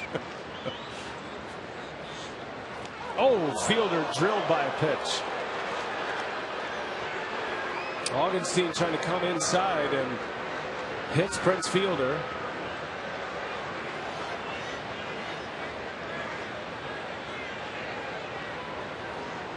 So 2 men aboard. That got him right above the knee. That's a good spot. You're going to get hit.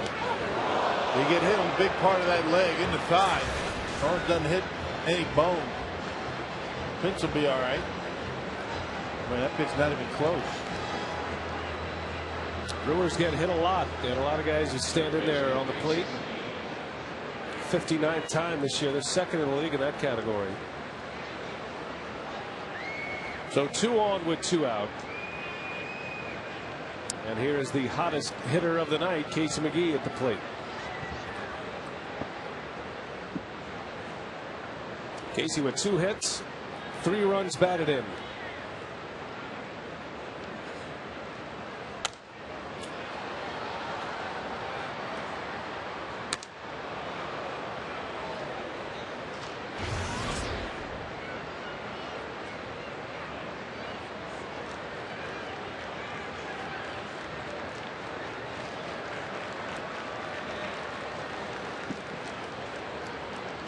Six nothing Crew, and McGee responsible for 3 of the runs.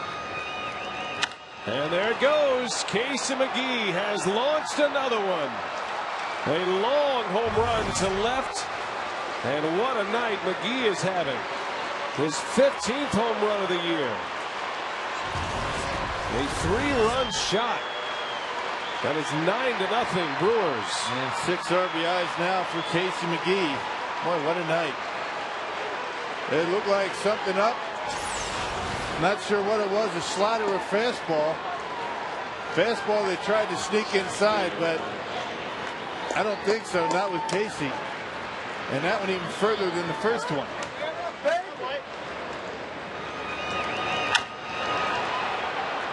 Second homer of the ball game.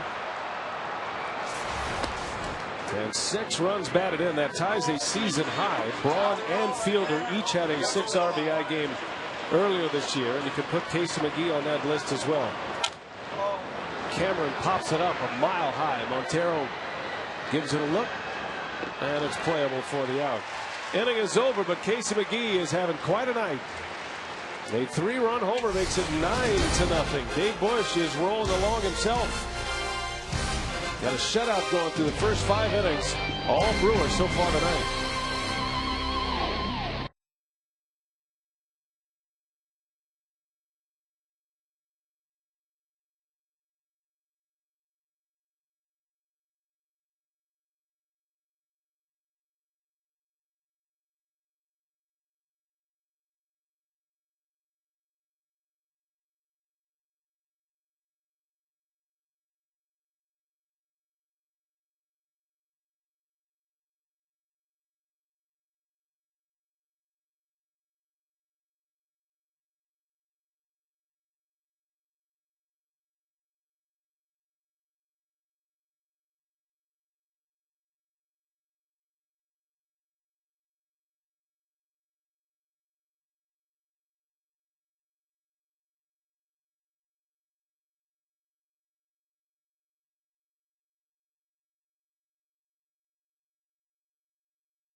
Usingers in baseball. It's just not summer without them.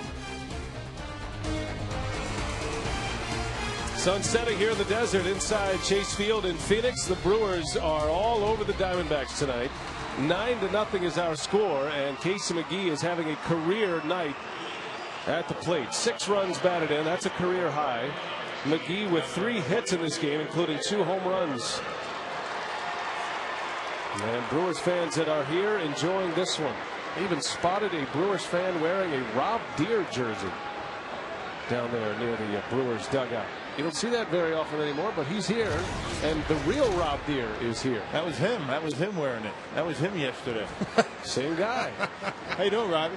Good, thanks. Thanks for having us up here. I got my 4-year-old son, and we're enjoying the game, and we have we have our grandmother and grandfather here, and everything's going good. Yeah, Brewers winning. There you go, Rob. He's got a Rob Deere jersey.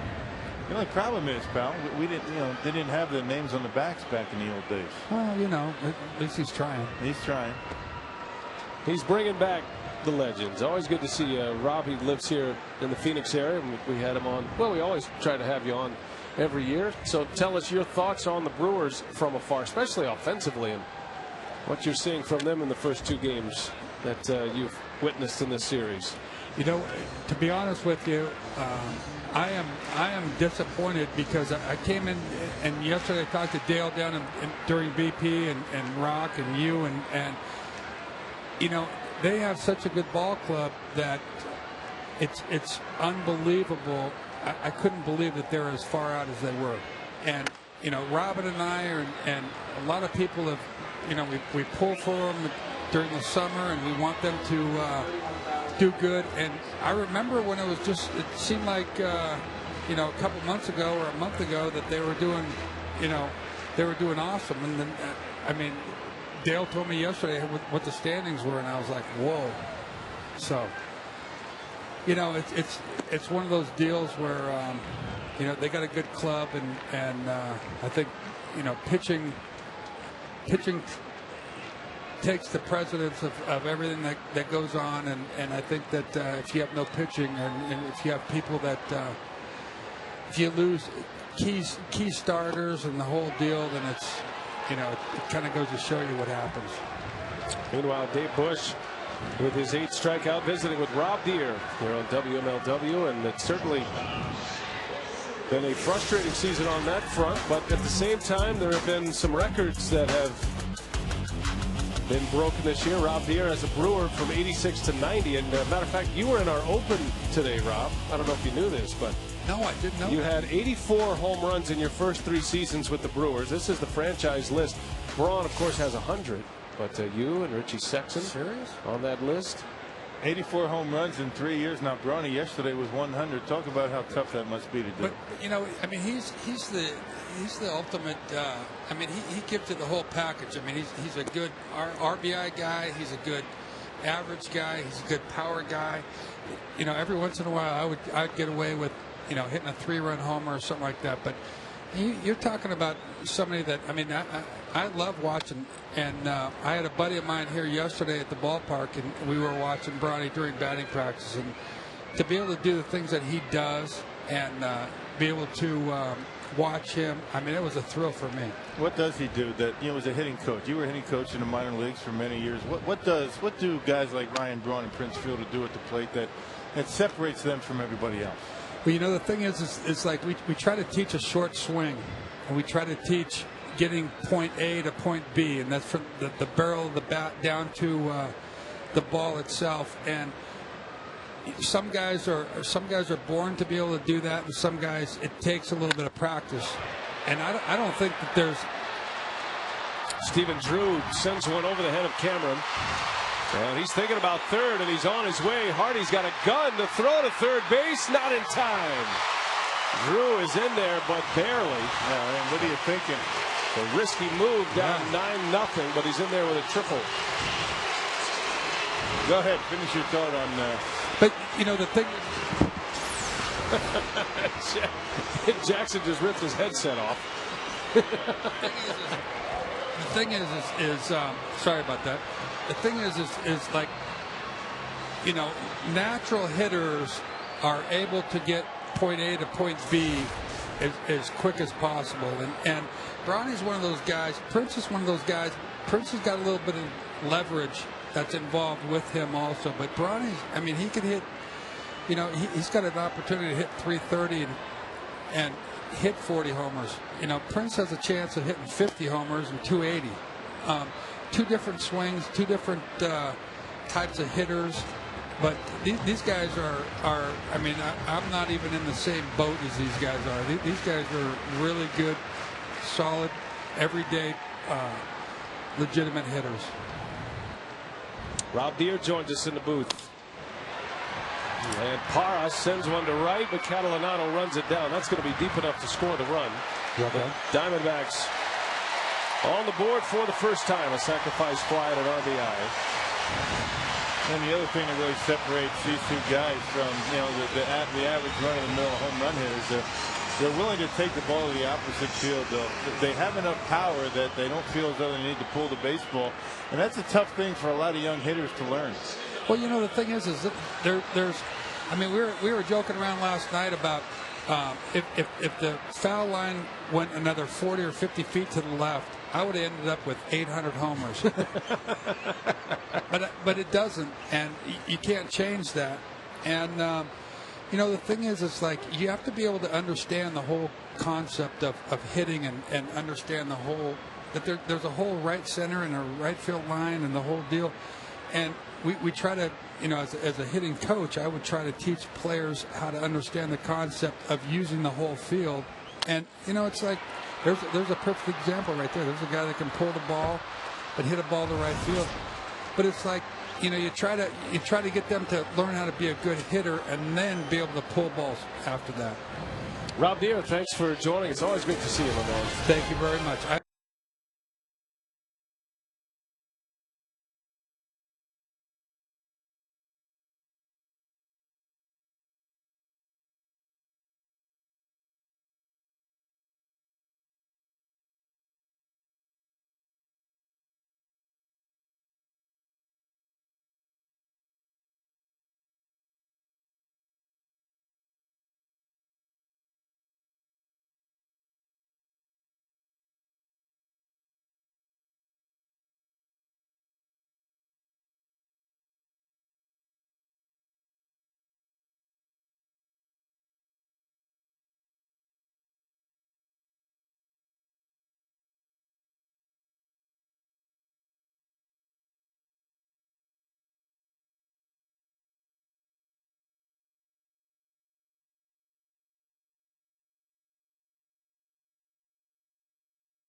Heiser.com. Chase Field, the home of the Diamondbacks, on Hispanic Heritage Day at the ballpark. And the D-backs wearing Los D-backs on their jerseys. The Brewers are having a lot of fun at the D-backs' expense. It is 9-1. Big day for Casey McGee. He's driven in 6 runs on 3 hits, 2 homers. New pitcher for the Diamondbacks, that is Daniel Cabrera. And the third pitcher used by A.J. Hinch. Eric Burns stays in the game to play left field. Gerardo Parra moves over to play right. Good to have Rob Deere in the booth. Yeah, Rooster doing well. He's doing well. Always want to, as Hardy pops up, always want to promote Rob Deere's invention. It's quite an interesting hitting technique. You talked to Rob Deere about hitting, and I know he's been a fantasy camp coach a number of years, but he doesn't teach hitting like he hit himself. No, well, he's very well respected amongst the minor league and big league hitters. A lot of guys still seek him out and ask for some advice. He's very understated about all that, but he came up with this hitting tool. It's called VisuBat. It's an actual weighted bat with a ball on the end of it. It's a visualization type thing. You go up there on the batting tee and on deck, and you can visualize where you're supposed to make the point of contact. A lot of different things, and it has done pretty well. That one eats up Mark Reynolds, and Kendall is aboard. And I know a lot of big league teams incorporate it on the on deck circles and in the cages. Visubat.com if you're interested. That's VIZUBAT. Always want to promote Rob's equipment. The Brewers have one that they use. Always a travel with, goes in the travel bag. That one just ate up Mark Reynolds. An error on the D-backs third baseman.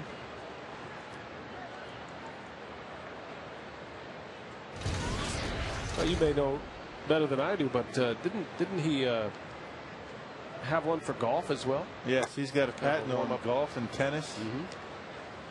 Hockey, as a matter of fact. Idea, you're going to loosen up anyway. You might as well get the idea of a baseball. It's like a metal baseball that screws on to the sweet spot of this weighted bat. And you visualize when you're up there. You're looking at the point of contact. You keep looking at that, and you try and fixate on where you want the bat to hit the baseball. It's been well received. Always good to have Rob Deere, a great Brewer, big power hitter. He's right too, huh? If they move the foul poles 50 feet, if they expand them by 50 feet, he would have had 800 home runs. I would say more like 80 feet. He could yank them foul with the best of them. Yes, he could. You know, we came up, you know, it was Frank Howard. You know, the great Frank Howard was the hitting coach. And I know I tell this story quite a bit, but, you know, Frank Howard was one of those guys, you know, in his career, boy, he could pull a baseball, but could still hit the ball to center field and to the opposite field. But, you know, his answer to every hitting problem that you have was to take 50 swings and try and hook them around that foul pole down the left field line. You go up to Hondo and say, hey Frank, you know, Hondo, what's going on? He says, son, there's nothing a week to 10 days of 2 for 4s couldn't cure for you. Well, how do I do that? Help me out here. You're gonna take 50 hacks, and lo and behold, you swing the bat better that day. Hondo did not believe in making things too complicated. I bet Hondo loved you two. Oh yeah. Right out of the Hondo School of Hitting, Bill Schroeder and Rob Deere. But not nearly as much. Robbie a little bit more. Rob had a good career and has been a fantasy camp coach for the Brewers, and the winter fantasy camp open to the public. And the year I was there 2 years ago, I was amazed at, you know, your image of Rob Deere as a fan. I'd never met Rob Deere until fantasy camp, and your image of him is completely different when he starts talking hitting with you. And I thought I was having a conversation with Charlie Lau at one point, but he knows what he's talking about. He's very smart, and he communicates well. That's what I thought. It's always interesting to get the tips in the crash course of hitting at fantasy camp. Good to see Rob Deere. Yeah. I haven't seen Robin around the ballpark here. Kind of unusual. Ordinarily, Robin shows up here at the ballpark in Arizona. Been a no-show so far. Well, usually Rob Deere and Robin Yount come in tandem. Looked like Rob Deere had his hands full, though, this week. Boy, Jackson, no doubt about who was in control of that situation. Lopez bounces one out to Ojeda, and the side is retired.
Brewers have 9 runs on the board, but Dave Bush has allowed the Diamondbacks just 1 run with 8 strikeouts already.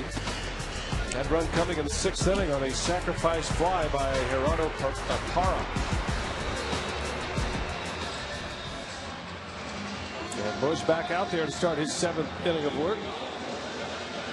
8 strikeouts, a season high for Bush this year. Trying to make it back-to-back 7-inning performances.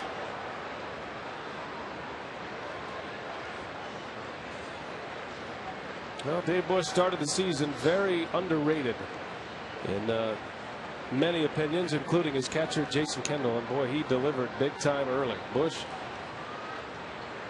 was one of the most consistent pitchers the Brewers had to start the year. He and Giovanni Gallardo. And while Bush did not factor in a number of decisions early, he was pitching well. He was the tough luck pitcher through the first couple of months. Managed only one win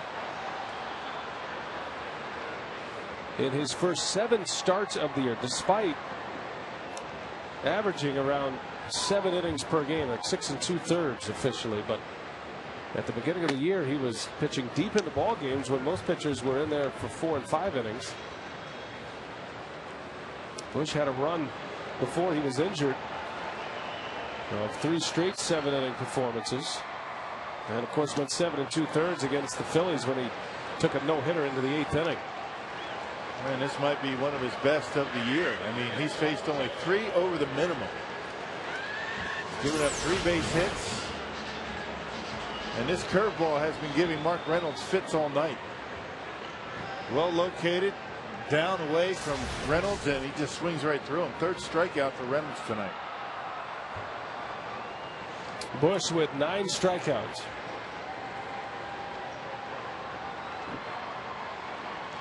His career high for strikeouts is 13. Did that against the Rockies last July.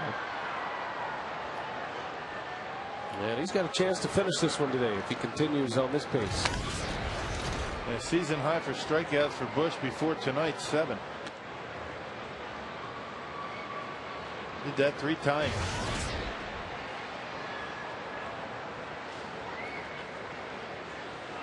Montero, a strikeout victim in the 2nd.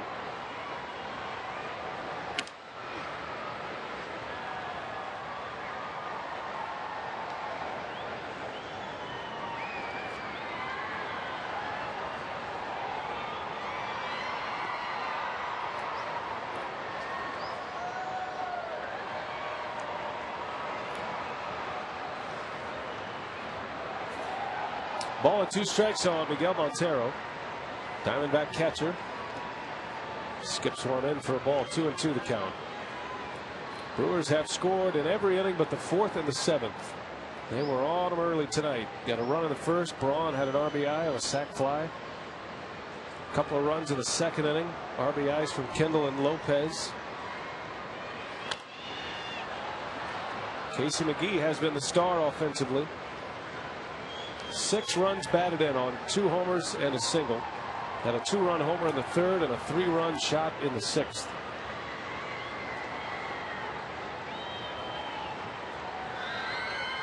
Career night for McGee. Is career high for RBIs in a game.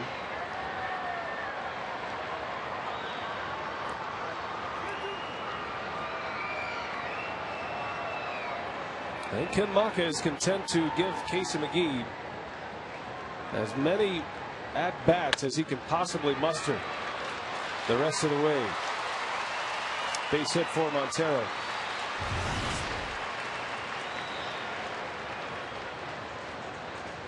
Starting to look like the rookie of the year is going to come from a pitcher this year, but McGee is among rookie leaders in all the major categories.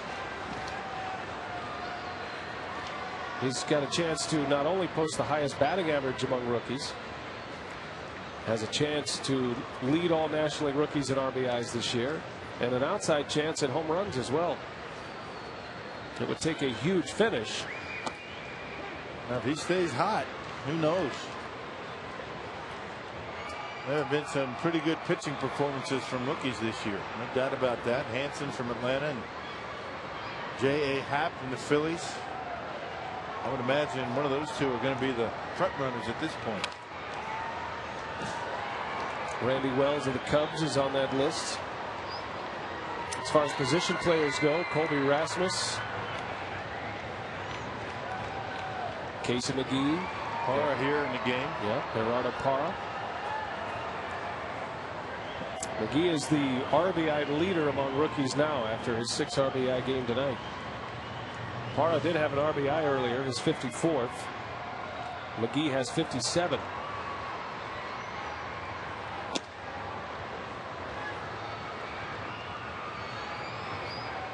That's a good pitch that Bushy just threw to Young. That's where you got to pitch this guy.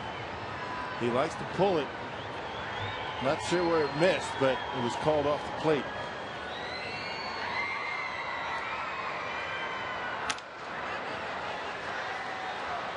Out of play. Ball and 2 strikes on Young.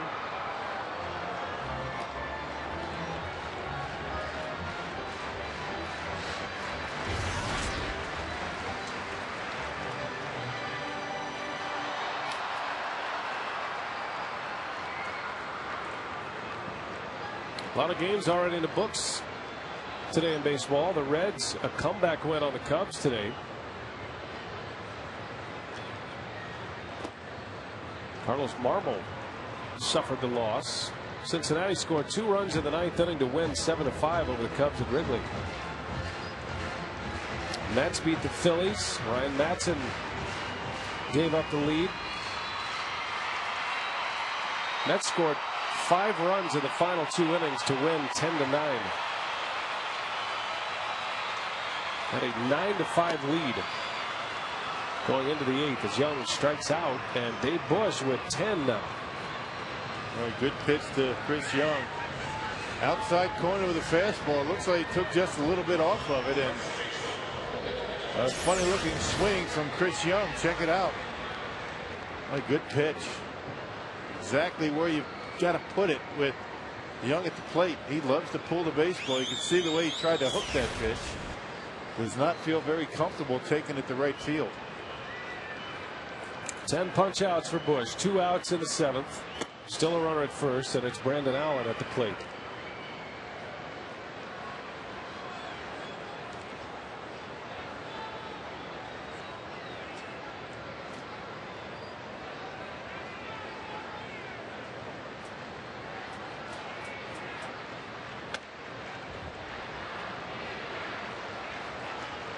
Atlanta had a dramatic win today in St. Louis. Brian McCann with the go-ahead RBI. Ryan Franklin blew the save. 7-6. The Braves beat the Cardinals earlier today at Bush. Strike 2 on Brandon Allen. Bush has a chance to strike out the side here in the 7th. Dave Bush has not had a 2-0 count all night. Wow. And has not had a 3-2 count.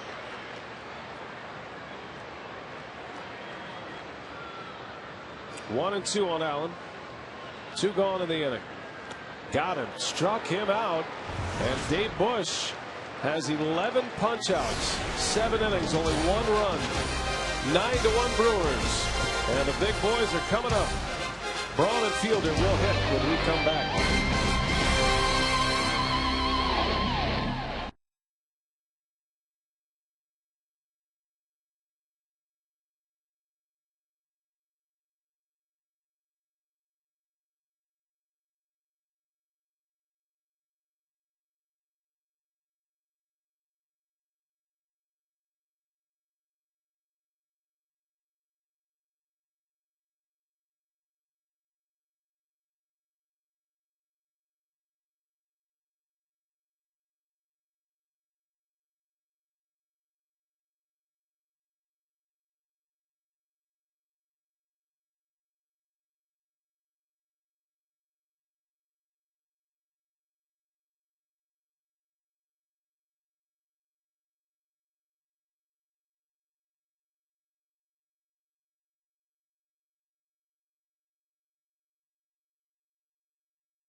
Say hi to all the campers ourselves at Miller Park. Tonight on CBS 58's 10 at 10, in just the first 10 minutes, you'll get your most important news and your complete first alert weather. That's just in the first 10 minutes tonight and every night on CBS 58's 10 at 10 news.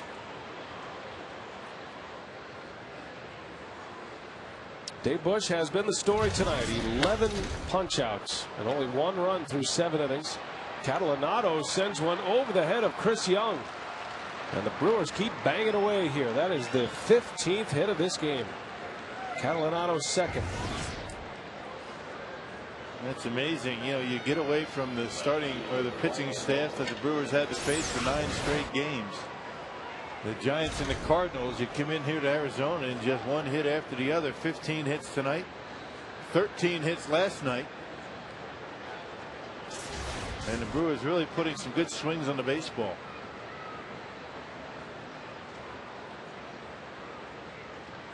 And I mentioned about Dave Bush. He has not had a 2-0 count. I said he didn't have a 3-2 count, but he did. He had Miguel Montero the first 3-2 count tonight. That was his last time up. Well, it makes such a difference when you can pitch from ahead. Changes the game for a hitter. That's why he's got all those strikeouts tonight. He's got the Diamondback hitters in a defensive mode. It's always good to have your pitching coach and your pitcher in a high five mode. And not 1 trip to the mound for Chris Bosio tonight. He's been wearing out a path to the mound. Question for Ken Maka right now: how long does he allow Dave Bush to work here? Remember, he's just coming off the disabled list. I think he's done. I think that's why you see the smiles. You see Dave Bush talking. And ordinarily, if he's going to stay in the game, he's not in that type of mentality right there. He looks like he's finished. He's in shutdown mode. And all the smiles, you don't see that from Bushy. If he's going to go back out there, ordinarily anyway. And Mitch Stetter getting hot in Brewer bullpen. I'll see if Braun can keep his great day going. There's Stetter.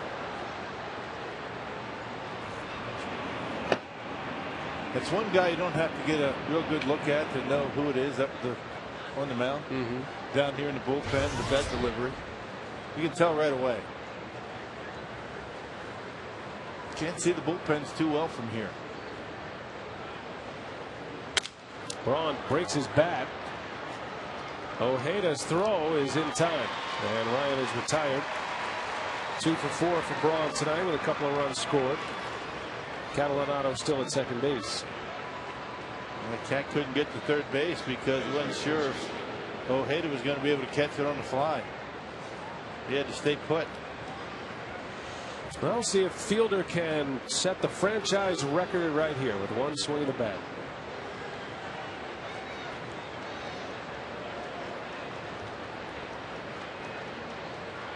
Catalanado at second. That one gets by. And Catalanado ends up at third anyway. Be a wild pitch from Daniel Cabrera. And now the franchise tying RBI is standing just 90 feet away with 1 out.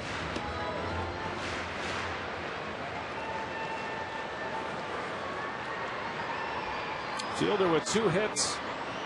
He was hit by a pitch. He's 2 for 3 at the plate. He scored twice.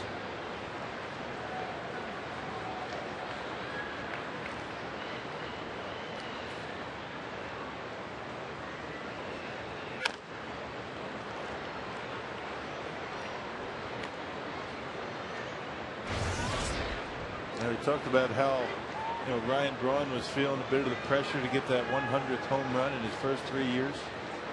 I think Prince is feeling that just a little bit. I mean, you see him take some swings that he ordinarily wouldn't take. He'd like to get this franchise RBI record behind him too. All the talk about it, everybody talking about it. Media coming up to him, newspapers asking him about it. Get it out of the way, Prince.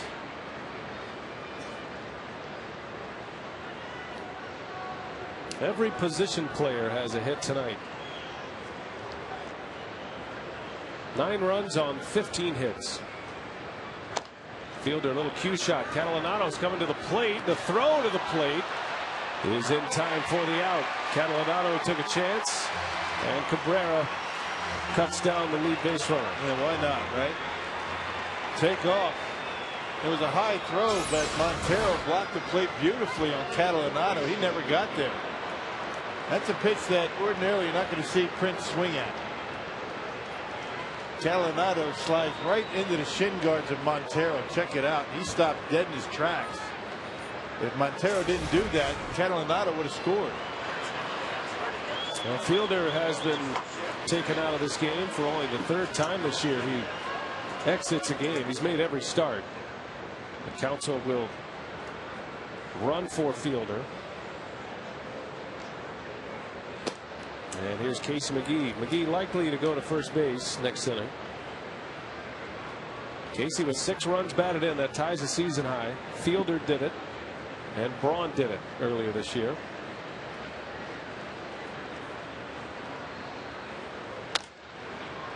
Slices one to right. Parra cannot make the play. And a base hit for Casey McGee. A 4-hit game for McGee. Boy, what a night at the ballpark for the Brewers' third baseman. And his only out tonight. First inning, a line drive back to the pitcher. Hitting the ball all over the ballpark, line to line for Casey McGee. Home runs to left, a slice job down the line and right.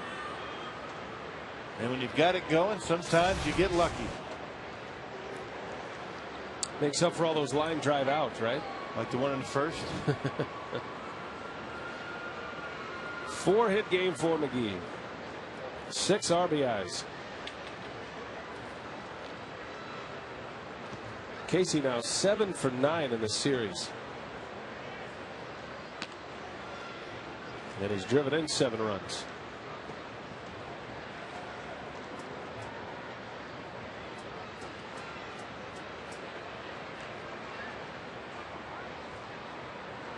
Here's Cameron. He has 3 hits tonight.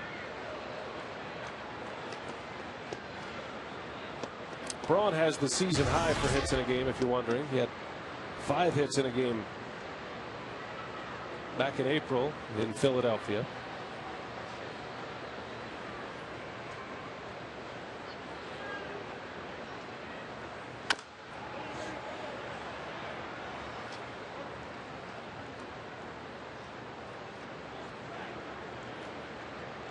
Cameron 3 for 4. Does a double as a run scored.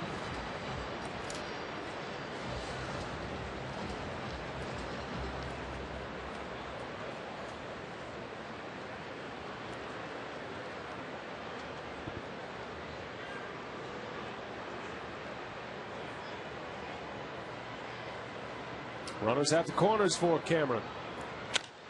Popped him up. Allen makes a catch. The inning is over. The Brewers fail to score. McGee has his 4th hit. Dave Bush looks like he's done.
They'll show you that Mitch Stetter is on the mound, making his 65th appearance of the year.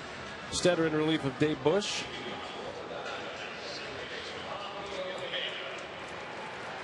Well, this trip through the rotation has been a pretty good one. There have been now 5 quality starts in the last 9 games for Milwaukee as Craig Counsell takes over at third base, and as predicted by my partner, Casey McGee at first.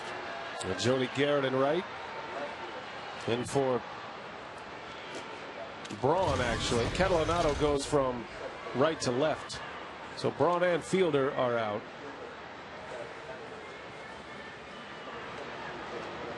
In a 9-1 ball game.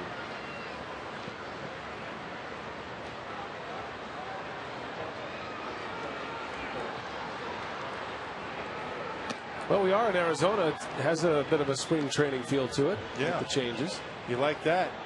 You like having a 9-1 lead and get some of your extra guys in, getting some playing time. The only difference is you kind of know these players. Spring training, you might introduce them as number 84. Hey, Jody Garrett makes a nice catch in foul territory. Tested right away. That's a good play. Well, baseball has a tendency to find you when you first come into a ball game, and that was a nice catch by Jody. Good to see the guys with all smiles tonight. Been a rough stretch, but things have gone pretty well last couple of nights. Brewers coming off a 1-5 homestand. 5 outs away from winning back-to-back games in Arizona. Eric Burns, little cue shot. McGee in foul territory. 2 foul ball outs. And Eric Burns continues to hear the boo birds in Arizona. Well, he's had an awfully tough time this year. When he's able to get playing time, hadn't been able to do much. 209 batting average and only 200. There's a few over 200 at bats. Very disappointing season for Burns. 2 outs for Stetter. Back to the top of the order. Rusty Ryle will hit.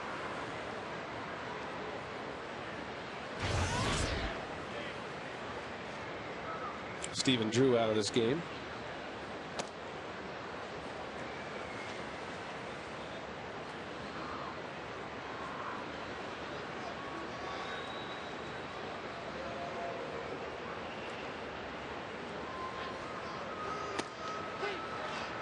Ryle, one of the many Diamondbacks making their major league debut earlier this year. He made his debut August 10th. Hit 290 in Reno this season. 17 home runs.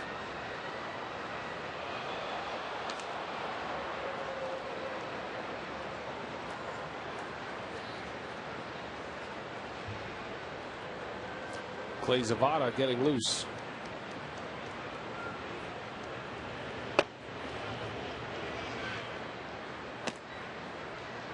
Tomorrow, Chris Narveson pitches for the Crew. Manny Parra unable to make his start tomorrow. Sore neck. Narveson against Max Scherzer. That one is well hit. Ryle, a big power hitter in AAA, sends one to the deepest part of the ballpark, and Cameron is there for the final out. That's a home run in Reno. That's right.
For the Brewers, released 1 base hit, but the story of the night, Dave Bush, 11 strikeouts, went away from a season high for strikeouts for a pitcher. That was Giovanni Gallardo. Had good command, both in and out, was able to put the ball where he wanted to, piggybacking right off where he left off his last time against the St. Louis Cardinals. So another strong outing by Dave Bush.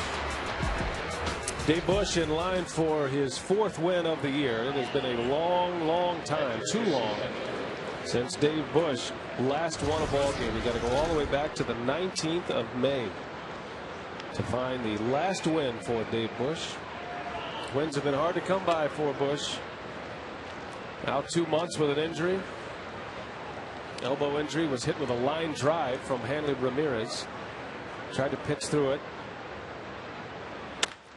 Kendall wraps one deep to left. Burns going back, and he's got it for the out. 2 gone in the inning. Hardy grounded out. Kendall flies out. And it'll be Joey Garrett here in the ninth. Well, I wonder if tonight is the night that we see hard-throwing John Axford pitch. I see a right-hander down in that bullpen. Can't see who it is. Looks a little bit like Todd Coffey. Yeah, Todd Coffey. So, well, we thought maybe this was going to be a John Axford night.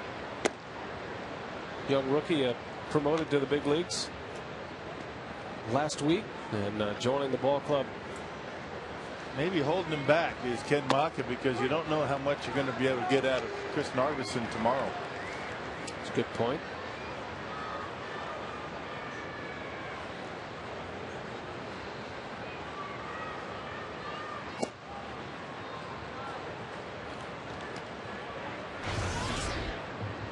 But you got to believe that Axford's got to be going nuts down in that bullpen waiting for his first appearance. Would like to get out of the way regardless of the result. Because every day you sit down there without pitching, thoughts start creeping in. They're working on you a little bit. Yeah.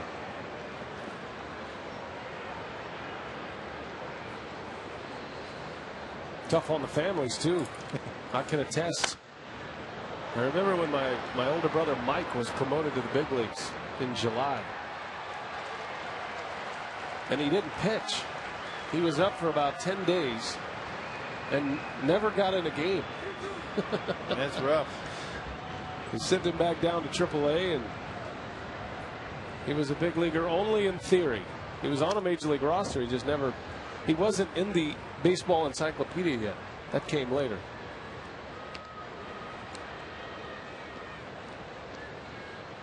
But he's in there now. But he's in there now.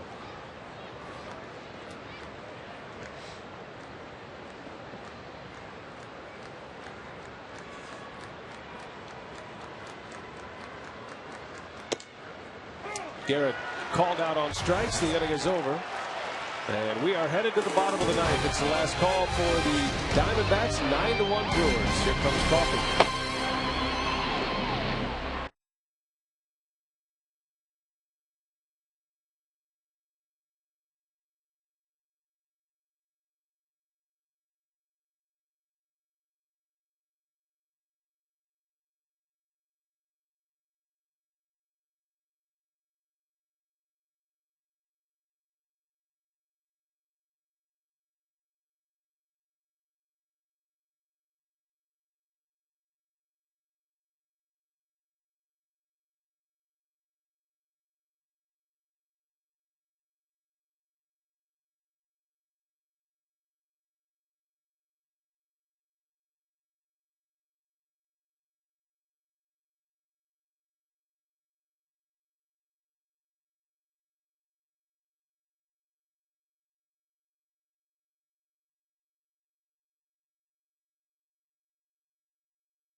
is a perfect likeness. And while we have a minute, as you see Todd Coffey loosening, I want to send our best to good friends of ours putting on a charity golf tournament Monday at Shaniqua Country Club, the I Back Jack event for cancer research. Jack Bartos and his family, and we wish him the best. It's going to be a great tournament. Too bad we're not going to be there, but if you're interested, you can log on to the web at Brewers.com and check out my blog at the House of Blogs and read about I Back Jack. So we wish them all the best, and I hope they raise a lot of money to fight a terrible cancer, neuroblastoma, childhood cancer. Coffey is in for the 9th. Brewers trying to put the seal on their second win of the series. 9-1 the score. 16 hits for the Brew Crew.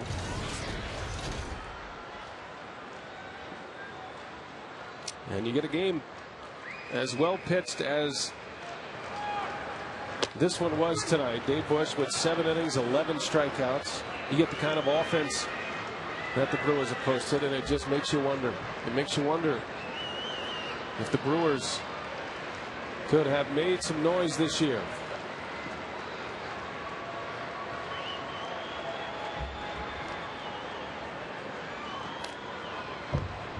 I think a lot of folks are surprised Brewers this far out of the race. Rob Deere commenting on that earlier tonight. But it gives Doug Melvin something to work with as he approaches the offseason. We're starting to get into the time of the year where, as we wind it down here, about 21 games remaining after tonight, we'll start taking a look at what's ahead for the Brewers and some of the things they're going to be looking to do in the offseason. Well, the troubles for the Brewers began before the All-Star break, but they had a month of August, where their schedule was, predominantly against teams that you would have thought the Brewers would have been able to handle, teams under 500, teams that had struggled. And the Brewers were struggling themselves and weren't really able to make up much ground, actually lost ground against those teams. And then September came around, then you really have to look at what the Brewers were facing. They were facing some very good ball clubs. Well, the Brewers had a team batting average in the month of September at 195 until this series. And they have pounded out 29 hits in the first 2 games of this series.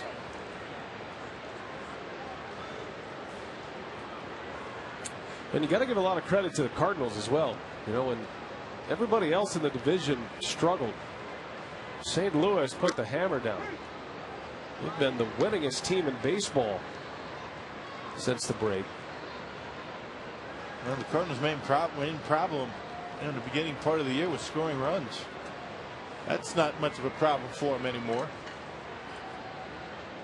Pitching's always been there, particularly since May began.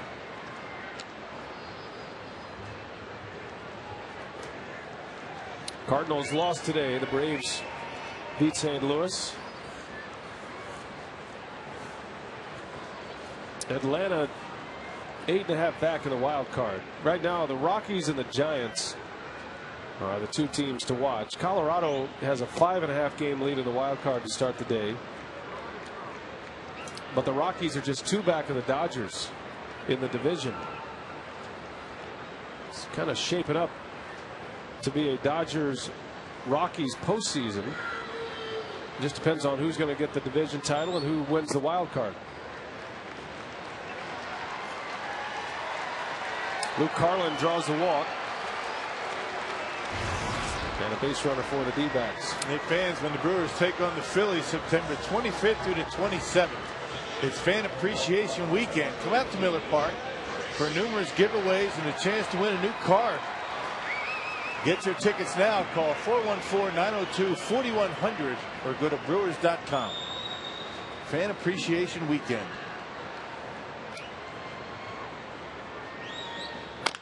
Final weekend of the regular season at Miller Park. And they'll close it up for the winner. How about this box score, Rob? Looks pretty good. Every position player that started the game able to get a base hit. A well spread out offense today, but Casey McGee, the hitting hero, 4 for 5, a couple of home runs, 6 RBIs. Not a bad day at the office. Career high for McGee.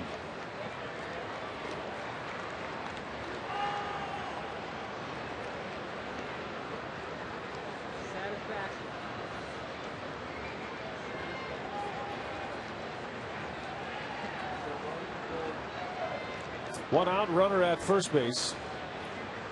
Chad Tracy, the batter, and he pops it up. Counsell gives it a look. He's got a chance at it, and he's got it for the out. 2 outs.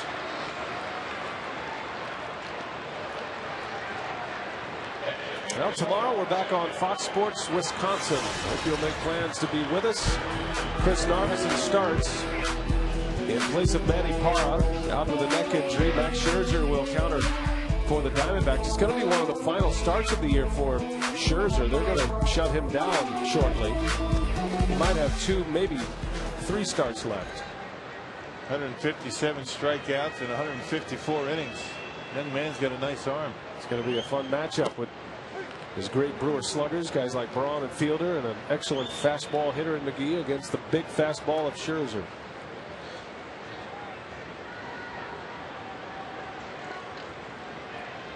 D-backs down to their last out.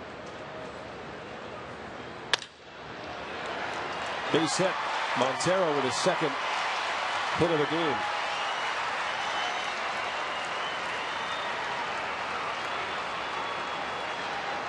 Runners at the corners now. And Todd Coffey hasn't pitched since Tuesday. That's a long layoff for Coffey. Got good velocity, but not sinking like you normally see it. Ken Maka deciding to give him some time off. He's been struggling lately.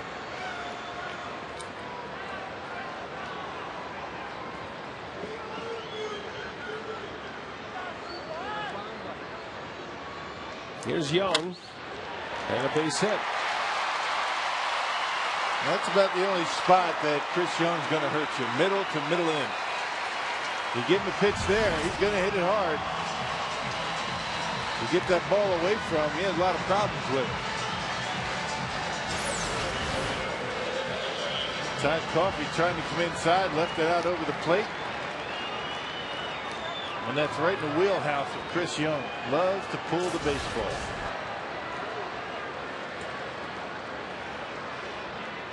Nine to 2, the Brewers lead it. Still 2 outs in the ninth. Here's Brandon Allen.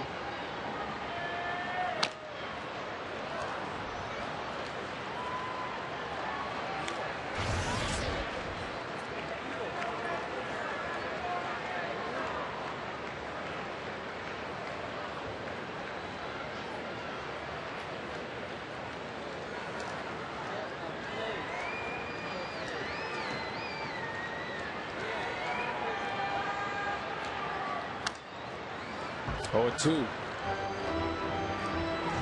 Some late games going on out here on the West. Dodgers leading the Giants 5-1. Russell Martin is homing in that game.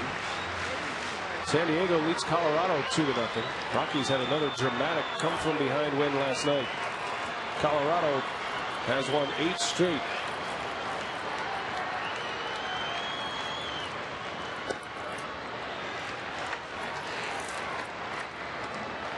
If the Dodgers win, they'll take over as the team in the National League with the best record.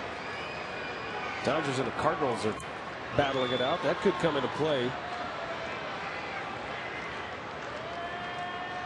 If the wild card comes out of the West, Dodgers obviously would not play a team in their own division. They'd have to go and deal with the Cardinals or the Phillies, regardless of what happens. That's what happened to the Cubs last year.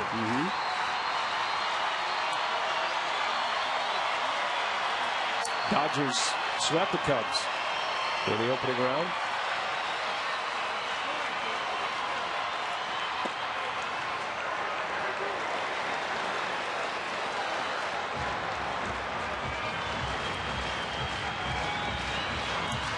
Time to start looking at magic numbers, though.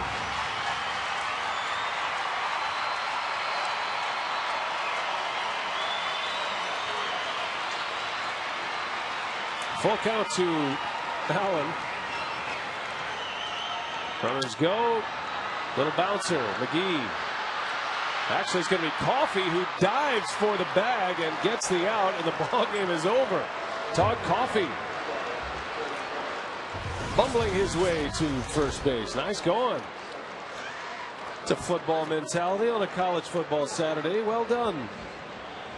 Well, the only play that the Brewers had, Todd Coffey able to grab it, and with Todd Coffey going over there, not about to have to face another batter. Well, good way to end it. The Brewers pick up the win. 9-1 the final score. 16 hits tonight for the Brew Crew.